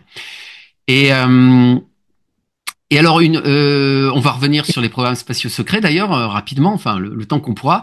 Une autre date importante, 1848, dont on ignore beaucoup. On met beaucoup le focus sur la révolution de 1789 à l'école, mais on parle un peu de 1848, mais très peu. Mais 1848, figurez-vous que c'est une grande opération des forces de la lumière qui, en apparence, donc fut la révolution de Mars en Europe, ce qu'on appelle la révolution de Mars ou les révolutions de Mars, il s'est passé beaucoup de choses dans différents pays européens autour de Mars, donc du mois de mars hein, en Europe. Et en réalité, c'est une grande opération des forces de la lumière. Donc c'est une époque où les archontes étaient présents et suite à ces révolutions de Mars, la plupart des archontes ont dû quitter le plan physique. Donc grande victoire de la lumière que cette révolution de 1848, donc très intéressante aussi à décortiquer sous le plan occulte. Et alors on va faire encore un nouveau bond en avant, un nom qui apparaît souvent justement dans nos sphères de divulgation et spiritualité, qui est le nom de Nikola Tesla. Voilà, qui n'a pas entendu parler de Nikola Tesla? Nikola Tesla, 1856-1943. Eh bien, il y a eu des tentatives de percer la quarantaine, donc qui ont commencé donc au 19e siècle, lorsque les Pléiadiens ont inspiré une société secrète qui s'appelle la NIMZA. Donc c'est l'aéroclub de Sonora, NIMZA, NYMZA, pour construire des dirigeables. Et oui, ça a commencé par des dirigeables, figurez-vous. La conquête spatiale, on peut considérer qu'elle a commencé par des dirigeables. Et Tesla avait un lien avec la NIMZA. Il a tenté de construire un vaisseau spatial pour se rendre sur Mars. Et sa tentative a échoué. Et après cela, JP Morgan, qui était son financeur, a cessé de financer Tesla. JP Morgan qui lui a travaillé pour l'ombre. Donc voilà, Nikola Tesla est une personne clé aussi qui a travaillé pour la lumière, qui a travaillé pour essayer de justement de percer cette quarantaine à travers son programme spatial secret. On peut l'appeler comme ça, pourquoi pas. Donc voilà, allez, on arrive presque à la fin. Si tu ne m'interromps pas, je continue. Continue, mais bon, c'est vrai qu'il faut. Le temps passe et Le temps fait passe. pendant des heures et on a encore beaucoup de sujets à traiter, à parler, Aïe, aïe, aïe. Alors, surtout de l'actualité. très vite, très vite. 1891, la société théosophique, pareil, un élément important. Donc, un pion avancé par la lumière à travers Elena Blavatsky. Mais, à partir du décès donc d'Elena Blavatsky, donc en 1891, je crois, la société théosophique est infiltrée par la Kabbale et les enseignements sont utilisés, sont distordus ou utilisés à mauvais escient. Donc, la société théosophique aussi un élément clé de cette guerre subtile ombre-lumière. 1917, les forces de la lumière forment la société de Thulé en Allemagne. Alors la société de Thulé, pareil, vous l'associez peut-être à l'ombre, mais attendez, à l'origine, 1917, la société de Thulé est formée par la lumière, justement pour encore travailler sur un programme spatial secret et percer le voile et créer des contacts avec les galactiques positifs. Malheureusement, très vite, la société de Thulé est infiltrée par un agent Rothschild contrôlé par les archontes qui porte le nom de Adolf Schicklgruber, donc plus connu sous le nom de Adolf Hitler, voilà, et qui est devenu un instrument des ténèbres. Vu ce qu'il a fait, on n'aurait pas imaginé le contraire.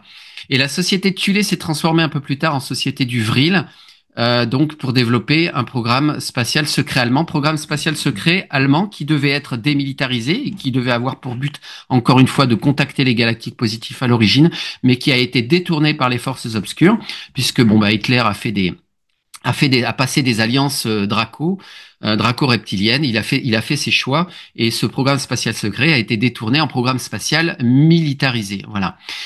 Et à ce sujet, donc en 1938, les Aldébaraniens, appelez-le comme vous voulez, hein, ce sont ces peuples c'est une ancienne faction des Pléiades, autour de l'étoile d'Aldébaran. Donc ils ont coopéré avec c'est ce que tu appelles les Nordiques en fait, hein. En réalité, ce qu'on appelle les Nordiques, ce sont les Aldébaraniens. Ils ont coopéré avec la société du Vril en échange d'une promesse qu'il n'y ait pas d'extermination massive des Juifs, par le régime nazi. Et lorsque les nazis ont commencé à persécuter les Juifs, donc les Aldébaraniens ont été obligés de couper tout lien avec les nazis, avec les Allemands. Donc voilà. Donc ça aussi, malheureusement, c'était un retrait. Ils ont été obligés de battre en retraite suite à ces mauvais choix et ces mauvaises alliances qui ont été prises par les nazis avec des factions négatives.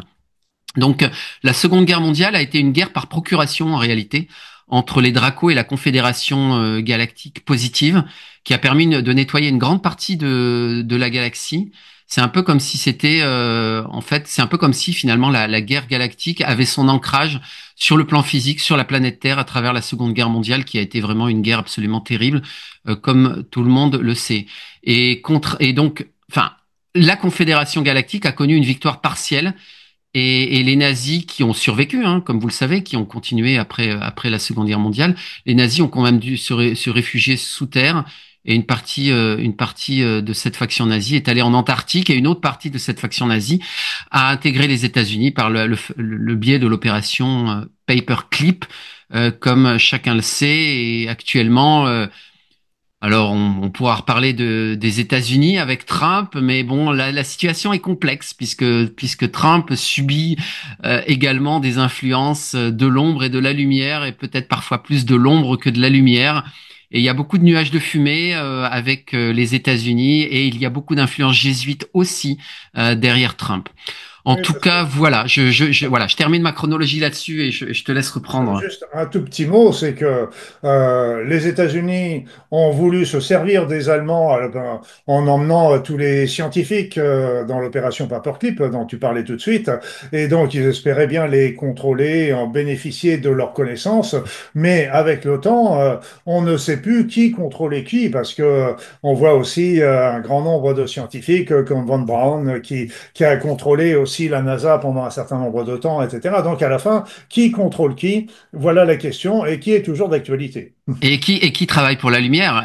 Une question fondamentale qu'on pourrait se poser, c'est est-ce que Trump travaille pour l'ombre ou pour la lumière? Moi, je vous donne ma réponse, c'est les deux, mon général. Et malheureusement, il subit encore une forte influence de l'ombre. Donc, surtout, ne basculez pas dans ce narratif de Q, le narratif des QAnon, qui nous présente le Trump comme un être de lumière ou presque qui agit pour la libération planétaire. Attention, le libérateur de la planète, c'est pas Trump, c'est vous. Hein. Surtout, ne l'oubliez pas, c'est très très important. Et je détaille justement cet aspect-là justement dans mes émissions et et mes commentaires de situation planétaire. Oui, oui. Redis-nous ça bien, une deuxième fois pour que tout le monde le comprenne bien. Et ça, c'est extrêmement important comme message et je le partage à 100%. Qui sont les libérateurs de la planète? C'est nous. C'est-à-dire que c'est en travaillant chacun sur nous que nous pourrons tous ensemble, ces petites lumières qui peuvent s'allumer à droite à gauche, finiront par faire un grand brasier qui pourra emmener l'ensemble de la Terre. Donc c'est vraiment très très important ce point-là et tu as bien fait de le souligner d'une manière importante parce qu'il ne faut pas rester les bras croisés en disant OK, les forces de la lumière sont en train de travailler pour nous, etc. Nous, on n'a plus qu'à rester devant notre poste de télévision en attendant que ça arrive. Non, non, non, non, c'est pas eux qui vont le faire. Ils ont besoin, c'est nous qui allons le faire. Et on a besoin de les ancrer, de les amener, de les aider et ils viendront nous aider, mais c'est à nous de faire le travail. Et merci beaucoup, Luc, pour ces apports. Et permets-moi encore d'enfoncer un petit peu le clou. Vas-y, vas-y. J'ai parlé des Aldébaraniens ou des Aldébaranais. Donc, ils jouent aujourd'hui donc un rôle fondamental dans la libération planétaire, dans ce plan stratégique de libération de la surface de la planète. Et ils ont pris des contacts avec les principaux gouvernements mondiaux, donc notamment les États-Unis, la Russie, la Chine. Et si on suit les informations de Cobra, en fait, apparemment, ces gouvernements mondiaux ont tous essuyé des refus de négociation. Donc, les États-Unis ont refusé de coopérer avec les Aldébaraniens, ainsi que la Russie. Donc, Poutine n'est pas non plus votre libérateur, même si Poutine n'est pas forcément le grand méchant loup tel qu'il est présenté dans les médias français. Et Xi Jinping, a fortiori, n'est pas non plus votre libérateur. Donc, aujourd'hui, le plan de libération planétaire repose sur nos actions, sur les travailleurs de lumière les plus impliqués à la surface de la planète, sur l'ancrage de la lumière et sur aussi, bien sûr, ces factions positives qui sont là pour nous aider, les Aldébaraniens, les Pléiadiens, les Syriens, le mouvement résistance. Mais nous sommes véritablement le déclencheur, quelque part, l'allumette qui va permettre de déclencher l'événement avec un grand E qui sonnera le glas justement de cette domination du mal sur cette planète. Et ce qu'il Donc, faut bien comprendre aussi, c'est que les travailleurs de lumière, comme tu les nommes, sont pas des personnes qui ont été choisies dans l'ensemble de l'humanité. C'est que tous les êtres humains sont appelés à être des travailleurs de lumière. Donc il y a pas, c'est pas quelques-uns qui sont là pour travailler dans la lumière et emmener le reste de la population. Non, non, non, non. C'est chacun, chaque être humain est un travailleur, peut être un travailleur de lumière et participer. Je dirais presque doit être un travailleur de lumière. Mais bon c'est mon côté excessif parce que moi je considère aussi que chacun a son libre arbitre et chacun a ses choix à faire. C'est important, c'est comme ça qu'on apprend et comme ça qu'on grandit. Voilà.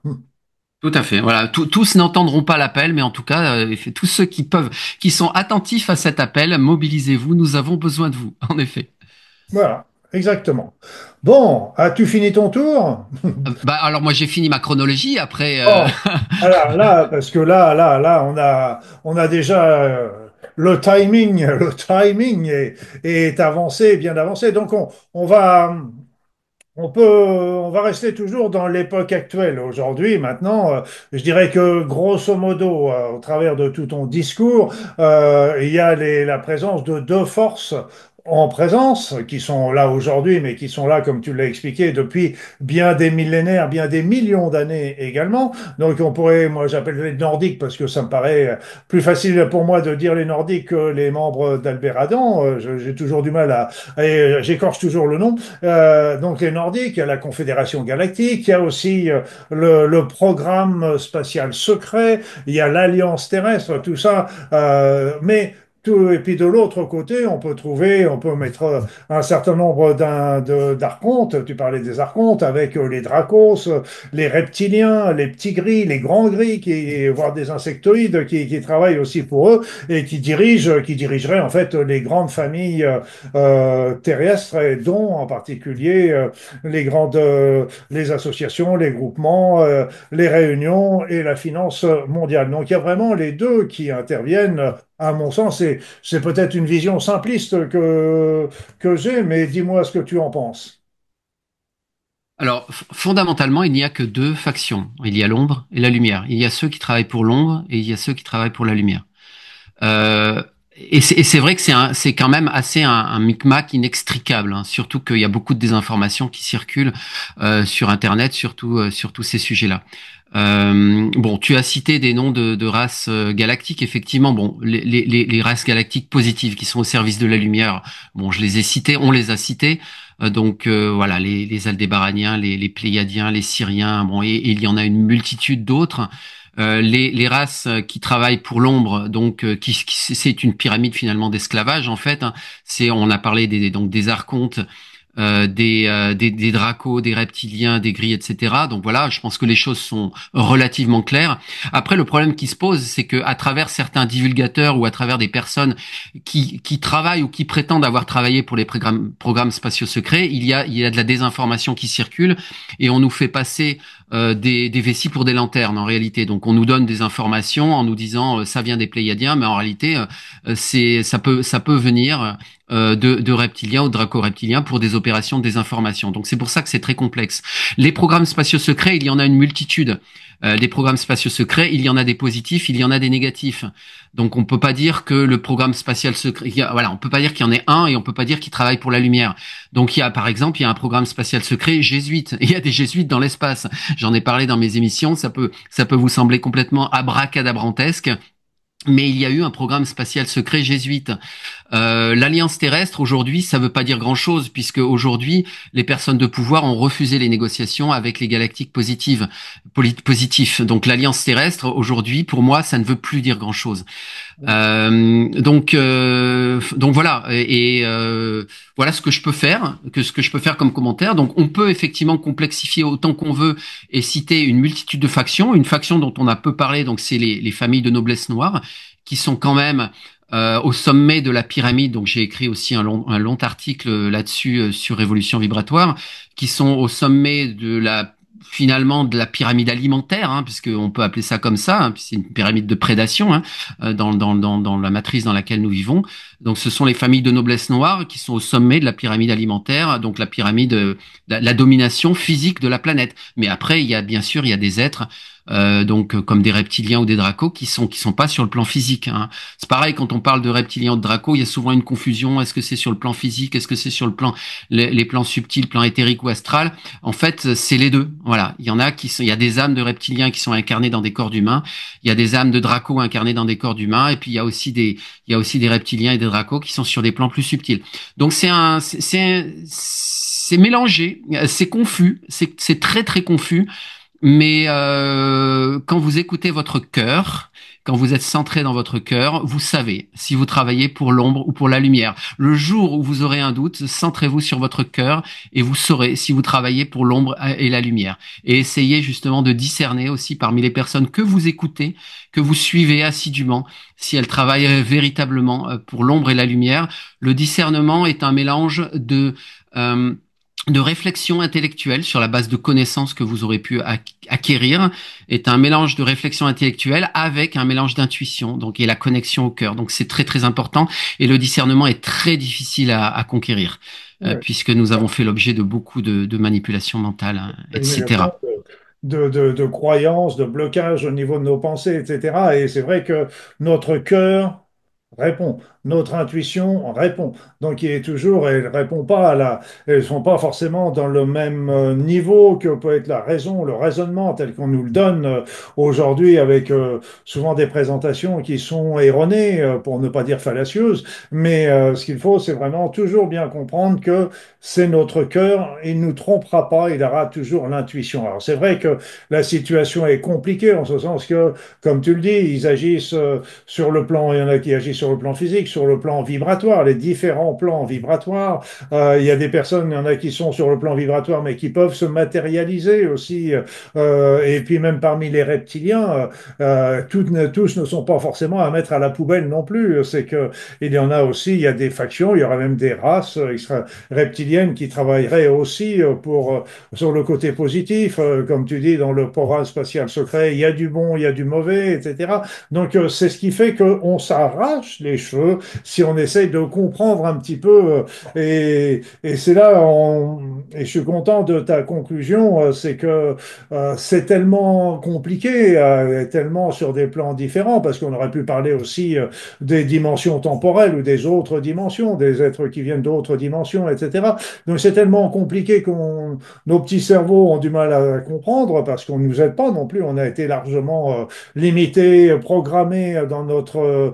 et il va falloir absolument faire sauter tous ces programmes pour pouvoir mieux comprendre ce qui est là sous nos yeux. Mais l'élément important, c'est de travailler, comme on le disait tout à l'heure, sur nous et d'écouter toujours son cœur, ses intuitions, y compris dans tout ce qu'on raconte au cours de cette vidéo. Gardez toujours votre libre arbitre et ça, c'est très, très important. Alors, donc j'ai l'impression que tu m'amènes à la conclusion. Donc, j'ai le sentiment, je ne sais pas, mais j'aurais bien aimé, peut-être, si nous arrivons au terme déjà de cette émission, parler peut-être un petit peu du Codex Galactique. M'y autoriserais-tu? Eh bien, j'allais t'en parler justement, parce que justement, c'est un élément extrêmement important qui explique déjà euh, combien nous sommes puissants et on a tendance à nous l'oublier, et pourquoi aussi toutes ces races galactiques viennent aujourd'hui nous aider sur la Terre. C'est un élément, je dirais, essentiel pour comprendre la situation de leur intervention. Alors, on a effectivement, donc on a à notre disposition ce qu'on appelle un codex galactique. Alors, c'est quelque chose qui vient de Cobra, mais qui vient des galactiques positifs, qui serait une espèce de codex de bonne conduite dans cette galaxie, mais aussi dans cet univers, et donc qui existe depuis très très longtemps, qui existerait depuis très très longtemps, et mais qui nous a été transmis d'une façon très simplifiée. Et alors moi j'ai fait des émissions pour l'expliciter, hein, si vous voulez approfondir, mais je voulais quand même vous lire quelques éléments de ce codex galactique parce que c'est vraiment fondamental à comprendre pour les personnes qui ont encore du doute, qui peuvent encore s'imaginer que la souffrance, que le chemin de souffrance est quelque chose de nécessaire, que c'est un chemin d'école qui permet d'apprendre. Et voilà. Donc non, la réalité ce n'est pas ça. La réalité est toute différente. Il existe donc dans ce Codex Galactique une section 1 qui parle de la loi de grâce divine et qui nous dit la chose suivante. Et mettez-vous dans votre cœur. Et quand je parle du cœur, je parle pas de l'émotionnel. Je parle bien de se centrer dans l'énergie du cœur, hein, qui est le centre de ce vortex d'énergie qui constitue en fait votre être profond. On ne parle pas de l'émotionnel, on parle vraiment du cœur. C'est important de faire la distinction. Donc, que dit la loi de grâce divine? Elle dit la chose suivante. Chaque être sensible a un droit inaliénable et inconditionnel à une expérience de vie positive. Et cette loi se décline en cinq sous-lois. Chaque être sensible a un droit inaliénable et inconditionnel à l'abondance physique et spirituelle, ce qui n'est pas respecté à la surface de cette planète. Deuxième point, chaque être sensible a un droit inaliénable et inconditionnel à l'ascension. Dans le cycle des réincarnations forcées des âmes, dans cette matrice, ce n'est pas respecté non plus.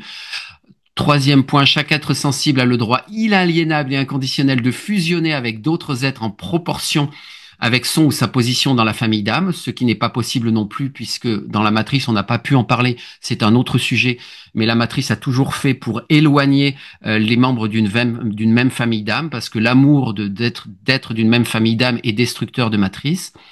Quatrième point, chaque être sensible a un droit inaliénable et inconditionnel à toutes les informations, ce qui est évidemment non respecté sur cette planète. Et chaque être sensible a un droit inaliénable et inconditionnel à la liberté, ce qui évidemment n'est pas non plus respecté sur cette planète. Donc tous les points de cette loi de grâce divine, si on prend ces 5 points que je viens de vous égrener, pas un seul n'est respecté à la surface de cette planète. Et nous avons le droit justement à demander l'intervention donc des galactiques positifs, et l'intervention divine aussi par extension. Et il y a une autre section dans ce codex, je saute directement à la section 4 pour aller vite, qui est la loi d'intervention. La Confédération galactique a un droit inaliénable et inconditionnel, cette fois-ci, eux, pour intervenir dans toutes les situations où le codex galactique est violé. Et je viens de vous dire que le codex galactique était violé intégralement à la surface de cette planète, et donc ils ont le droit d'intervenir, quelles que soient les lois locales. Chaque être sensible a le besoin donc de faire appel, enfin, a ce droit inaliénable et inconditionnel de faire appel à la Confédération galactique. Donc vous avez le droit de le faire, et la Confédération galactique a le droit d'apporter son aide indépendamment des lois locales, pardon. Et la Confédération galactique a un droit inaliénable et inconditionnel à la mise en œuvre du Codex galactique, et si nécessaire par la force militaire. Et c'est ce qui se passe depuis longtemps, et ce qui est en train de se passer. On est dans la phase finale, donc dans les régions où le Codex galactique est en infraction. Donc voilà, et sachez que le karma est une invention des forces obscures. Sachez que les archontes et les chimères dont je parlais tout à l'heure ne sont plus de ce monde. Ces forces-là ont été supprimées. Il reste encore beaucoup de forces sombres, mais en tout cas pas le sommet de la pyramide à travers les archontes et les chimères, et que la loi du karma a été une invention des forces sombres. Et que que l'objectif vers lequel nous tendons tous actuellement est de régler cette dernière cellule cancéreuse qui est la surface de la planète, de l'univers, pour que l'on revienne à un monde de lumière, et qu'il n'y ait plus justement de souffrance, et que nous puissions tous revenir à l'abondance, au bonheur, etc., etc. Voilà, je pensais important de souligner ces points du codex. Oui, parce qu'en fait, ce que j'ai lu, c'était que ce codex viendrait, tu dirais, il y a très très longtemps, ça viendrait d'une race extraterrestre qui est évoluée maintenant sur d'autres plans, tellement elle a fait une évolution spirituelle, et qui remonterait à des milliers de millions d'années, je dirais, quelque part. Donc c'est vraiment quelque chose qui est la résultante d'une évolution spirituelle importante de cette race, et qui a influencé, qui a montré ces lois de l'univers. C'est pas elle qui les a instaurées, c'est-à-dire qu'elle a parlé simplement des lois universelles qui dirigent notre univers, qui devraient diriger notre univers. Et comme tu parlais de la matrice tout à l'heure, il faut parler évidemment de la matrice artificielle qu'a pu créer ces forces négatives présentes malheureusement sur cette Terre. Alors, on va continuer parce que le temps avance, et je voudrais encore quelques petits points. Donc, pourrais-tu nous parler de deux choses? Il y a les chambres à tachyon, et puis il y a aussi les pierres de Sitamani. Donc, je pense que tu voulais vraiment insister sur elles. D'accord, je te remercie, oui, voilà, de garder un petit peu de temps pour parler de ça. Alors, les chambres à tachyon, en l'occurrence, tu as déjà fait une émission avec Gwen du Jardin des Pléiades, et je t'en remercie. Donc, pour les personnes qui sont intéressées, vous pouvez vous référer à cette émission de Luc sur ce sujet. Donc, qu'est-ce que c'est qu'une chambre à tachyon? Alors, une chambre à tachyon, finalement, c'est une technologie spirituelle. Alors, je sais que vous n'aimez pas, cher public, vous n'aimez pas ces associations de mots un peu bizarres entre technologie. Ça ressemble un peu à un oxymore, technologie et spirituelle, mais pourtant c'est une réalité. C'est une technologie spirituelle. Ça fait appel à la géométrie sacrée, ça fait appel aux cristaux. Des minéraux qui sont tachyonisés, ça fait appel aux symboles. Donc symboles, géométrie sacrée et cristaux en fait sont des éléments qui participent à cette technologie spirituelle, qui nous permettent d'apporter de la guérison à la surface de cette planète. Donc il existe aujourd'hui un bon nombre maintenant désormais de ces chambres à tachyon. Alors attention, il y a des fausses, il y a les vraies et il y a les fausses, hein. Si vous avez un doute, posez-nous la question. Les vraies chambres à tachyon, il n'y a aucune photo qui circule sur Internet d'une vraie chambre à tachyon. Pour des raisons de sécurité, encore une fois, aucune photo ne doit circuler à quoi ressemble une chambre à tachyon. Mais bon, je vous l'ai décrite hein, globalement. Et cette chambre à tachyon, en fait, c'est un outil formidable pour participer à votre guérison, pour participer à votre évolution vibratoire, et pour participer à la libération planétaire. Parce que chaque chambre à tachyon est certes un centre de guérison. Alors je peux me permettre d'utiliser ce mot-là, même si je sais qu'il a une connotation qui est déplaisante pour les autorités sanitaires et pour l'ordre des médecins. Mais ou alors si vous voulez, on peut parler de bien-être.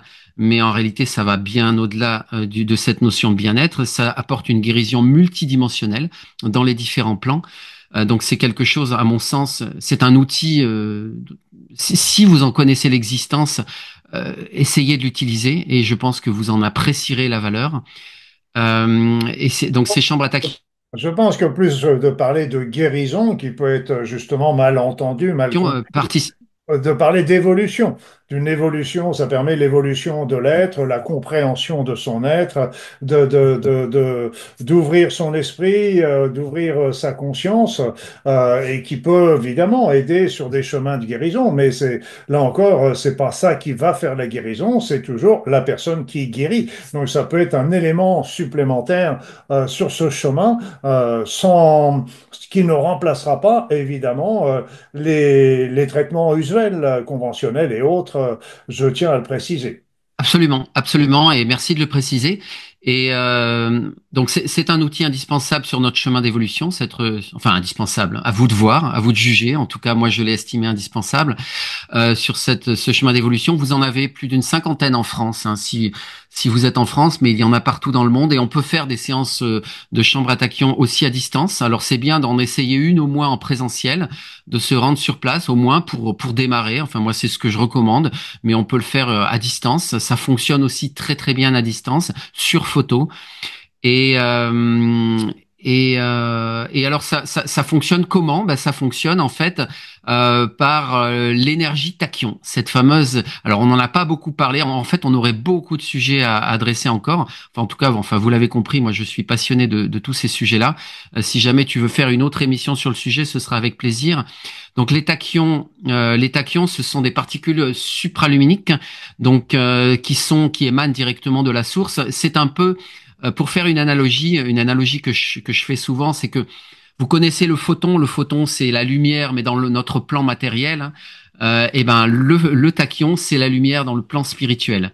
Donc voilà, donc le tachyon, cette particule de lumière qui circule dans les plans spirituels et qui nous apporte directement les énergies de la source. Eh bien, la chambre à tachyon, c'est un portail et qui nous permet justement d'accéder aux tachyons qui existent dans l'univers, partout dans l'univers, mais dont nous avons été privés à travers le voile, les technologies du voile, donc dans cette matrice. Donc il y a un trou de verre en fait qui existe justement à travers, qui a été créé par cette technologie, à travers le voile, qui permet de faire pénétrer les tachyons à la surface de la planète et donc on peut en bénéficier directement dans la chambre à tachyons. Donc voilà, cette lumière spirituelle au service de notre évolution. Donc Voilà, voilà ben, ce que je peux je, dire. je mettrai aussi dans la description en dessous le lien sur le site, sur l'article et la vidéo où j'explique mon expérience personnelle parce que j'ai réalisé quelques séances dans des chambres à tachyon avec Gwenaël d'ailleurs et que je salue et j'explique un petit peu ce que j'ai ressenti et je peux dire que pour être très simple, on avait fixé des horaires avec Gwen pour le début et la fin, et je peux dire que, bon, c'est vrai que je suis sensible aux énergies, et je peux dire que je pouvais ressentir à la minute près quand c'était commencé, et surtout aussi quand c'était fini, parce que vous savez, on est un peu parti en méditation, etc., on ressent les choses, et puis d'un seul coup, pouf, donc je sentais bien qu'il y avait quelque chose aussi qui se passait, et j'explique aussi ce que j'ai pu observer par rapport à mon évolution, à mon comportement, etc., par rapport au stress, par rapport à la nervosité, par rapport à m'aider dans mes choix d'évolution personnelle, etc. Alors après ça, on peut dire oui, ce sont que des coïncidences, oui, peut-être, mais chacun là encore répondra avec son cœur, c'est tout. Excuse-moi, je voulais expliquer un petit peu cette expérience des chambres à tachyon. Voilà, parfait. Non, mais c'est parfait. Donc voilà pour les chambres à tachyon. Si vous voulez en savoir plus, allez écouter le live de Luc, allez sur la chaîne de Gwen également, et puis ou bien venez écouter Radio Pléiade. On en parle aussi régulièrement. Quelques mots sur les pierres de Shintamani peut-être? Oui, oui, oui, oui. On n'a plus beaucoup de temps, mais allez, vas-y, parce que c'est quelque chose qui te tient à cœur et j'aimerais savoir exactement le pourquoi. D'accord. Donc les pierres de Chintamani. Donc Sintamani ou Shintamani. Shinta signifie en sanskrit pensée, mani signifie joyau. Une pierre Sintamani, c'est la pierre qui est le reflet de votre bijou intérieur. Et qu'est-ce que votre bijou intérieur? C'est votre moi supérieur, votre présence je suis. Donc Sintamani, voilà. Bon, il y a différents orthographes. C'est un dans les traditions hindoues, en fait, c'est un joyau qui accomplit les désirs. Et c'est un des comment dire on trouve cette pierre entre les mains de certains avatars, notamment dans la religion bouddhiste. C'est considéré par certains comme la pierre philosophale. En réalité, cette pierre existe vraiment, même si pour les orientalistes c'est juste un symbole, pour les minéralogistes cette pierre n'existe pas, mais en réalité elle existe vraiment. Elle porte même un nom scientifique, mais je préfère ne pas le donner à l'antenne. Intéressez-vous au nom Shintamani. Je pourrais vous donner un lien aussi si Luc accepte. Shintamani en fait c'est une pierre sacrée qui vient Un du lien pour acheter cette pierre, alors, c'est comme tu veux. Déjà un lien pour vers un article qui l'a décrit déjà, et puis après, comme tu veux, comme tu oui, le, parce comme que là aussi, j'ai été voir un petit peu sur Internet.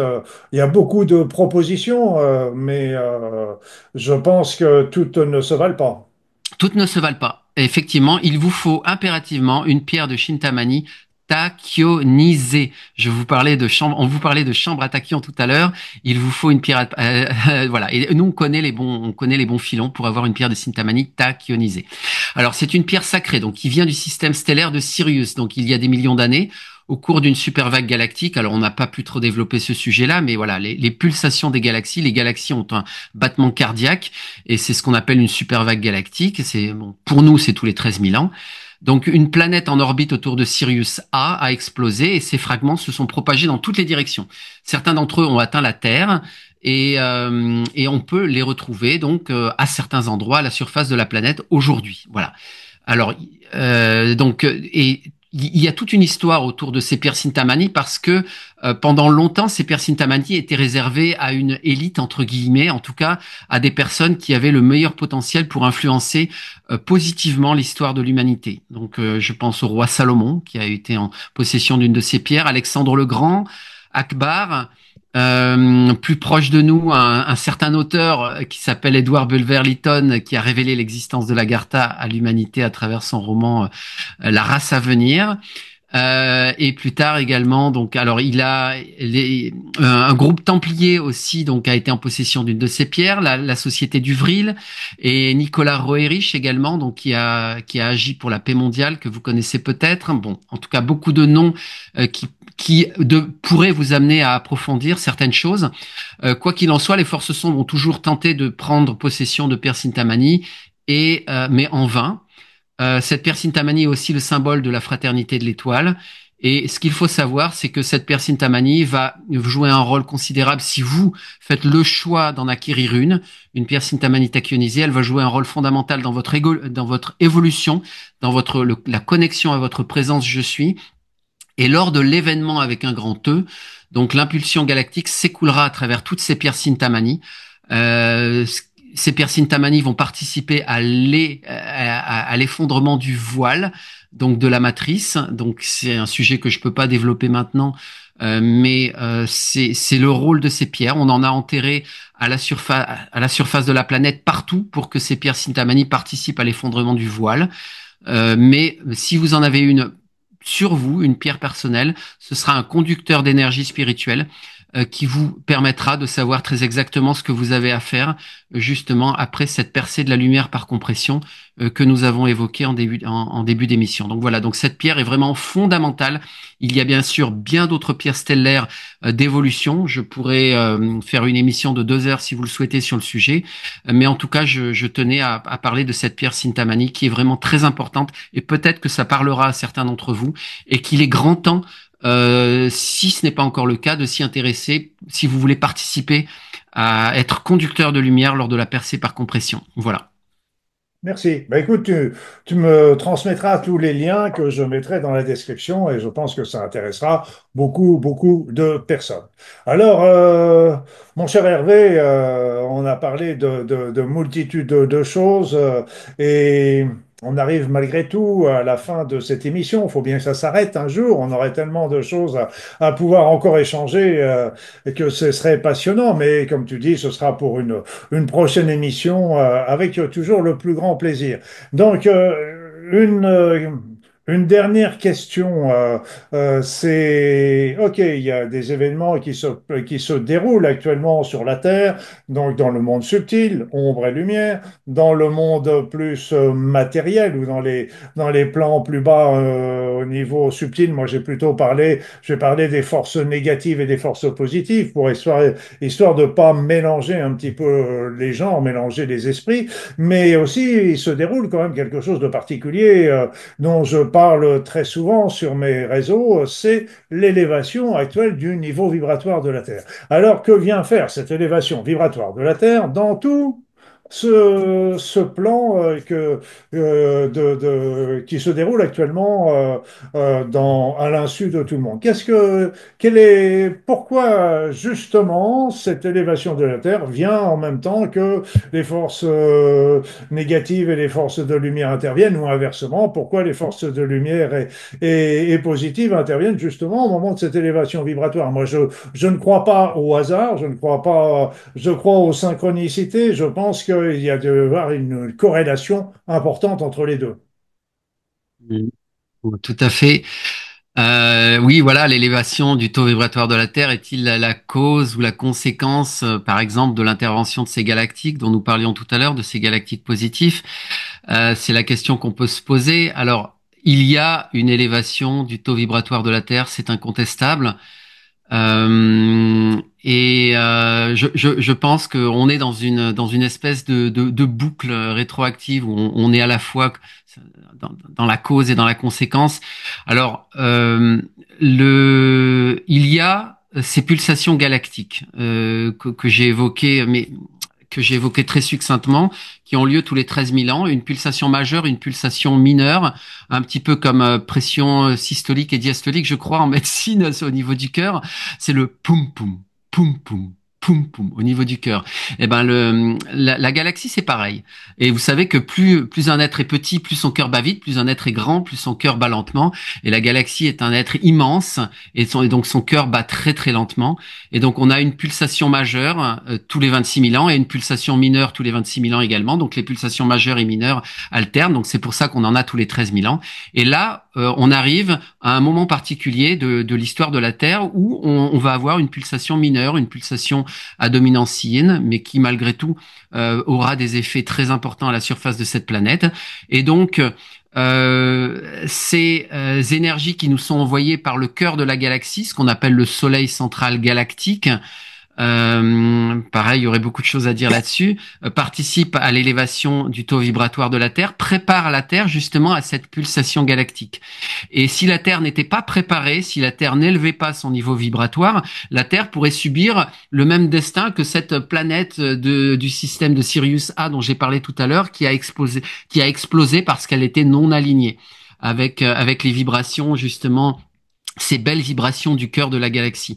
Donc aujourd'hui, il est impératif que la Terre augmente ses vibrations pour s'aligner et pour qu'elle soit prête à recevoir cette pulsation galactique. Et en même temps, il y a tous ces êtres de lumière que nous sommes à la surface de cette planète qui participent à l'ancrage de cette lumière, qui participent à l'augmentation du taux vibratoire de la planète, qui participent à cette préparation. Et in fine, effectivement, si on regarde plus loin devant nous, le destin de la Terre est d'évoluer sur un plan vibratoire supérieur, ce que certains appellent l'ascension. Donc c'est quelque chose qui concerne la Terre, mais qui concerne aussi les êtres à la surface de la planète, pour ceux qui accepteront de faire le choix de rester à la surface de cette planète, parce que malheureusement, chaque pulsation galactique est agrémentée d'un certain nombre de cataclysmes. C'est les déluges, les fameux déluges de l'histoire de l'humanité. Mais on sait qu'avec, enfin, il y a des technologies qui permettront de maintenir des îlots de lumière à la surface de cette planète lors de ces cataclysmes. Quoi qu'il en soit, la planète doit traverser une phase d'épuration. Et c'est ça qui est en train de se préparer avec l'élévation du taux vibratoire. Et finalement, tout participe à cela. Le Soleil central galactique nous y prépare. Toutes les races galactiques et qui viennent nous aider, nous y préparent. Le mouvement résistance nous y prépare. Les êtres de lumière à la surface de cette planète nous y préparent. Et toute personne qui participe ainsi dans son cœur au travail spirituel nous y prépare.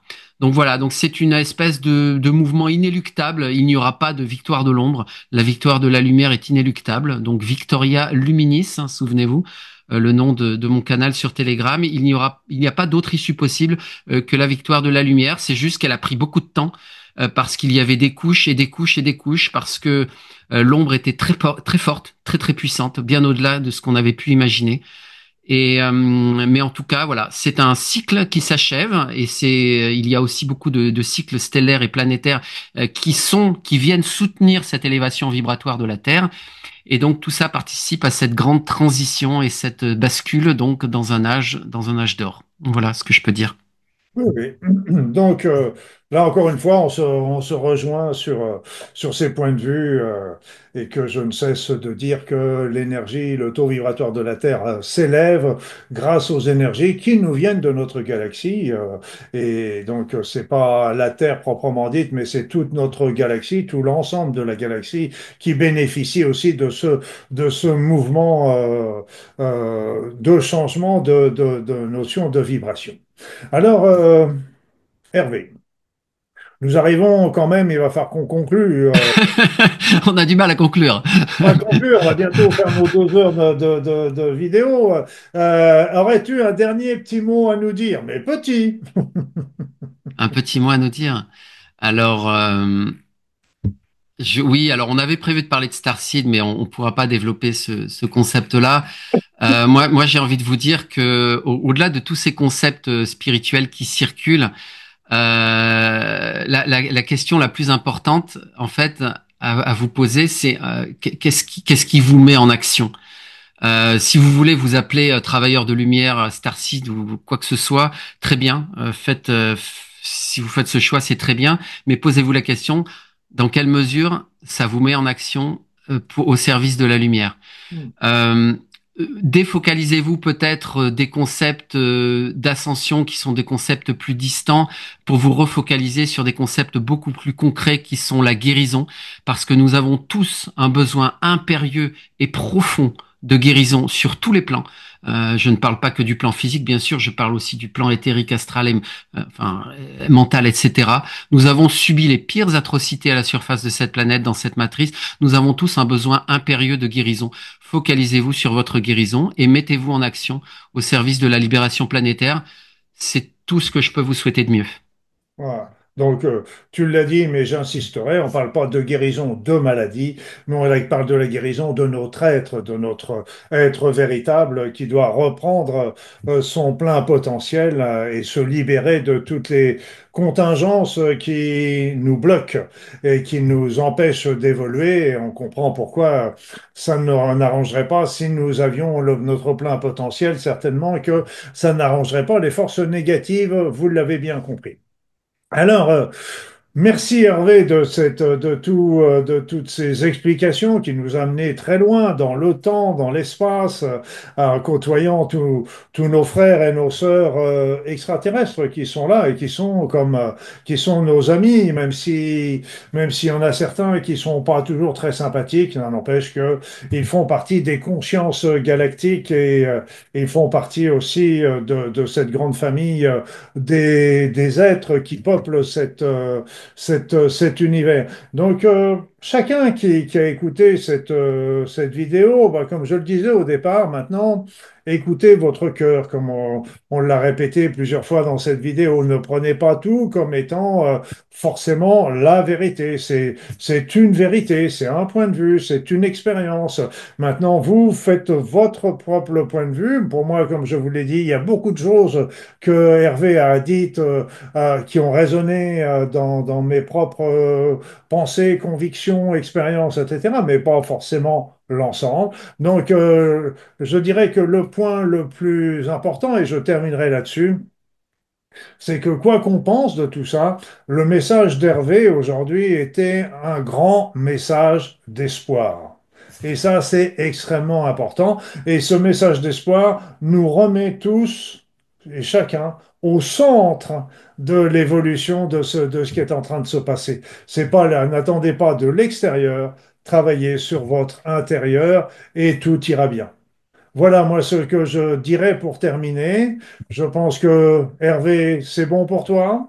C'est bon pour moi. Un immense merci, Luc, de m'avoir permis de faire cette émission. C'est très courageux de ta part. Merci beaucoup. Merci Hervé, merci à tous et puis à bientôt pour de nouvelles aventures avec Parole aux explorateurs de conscience.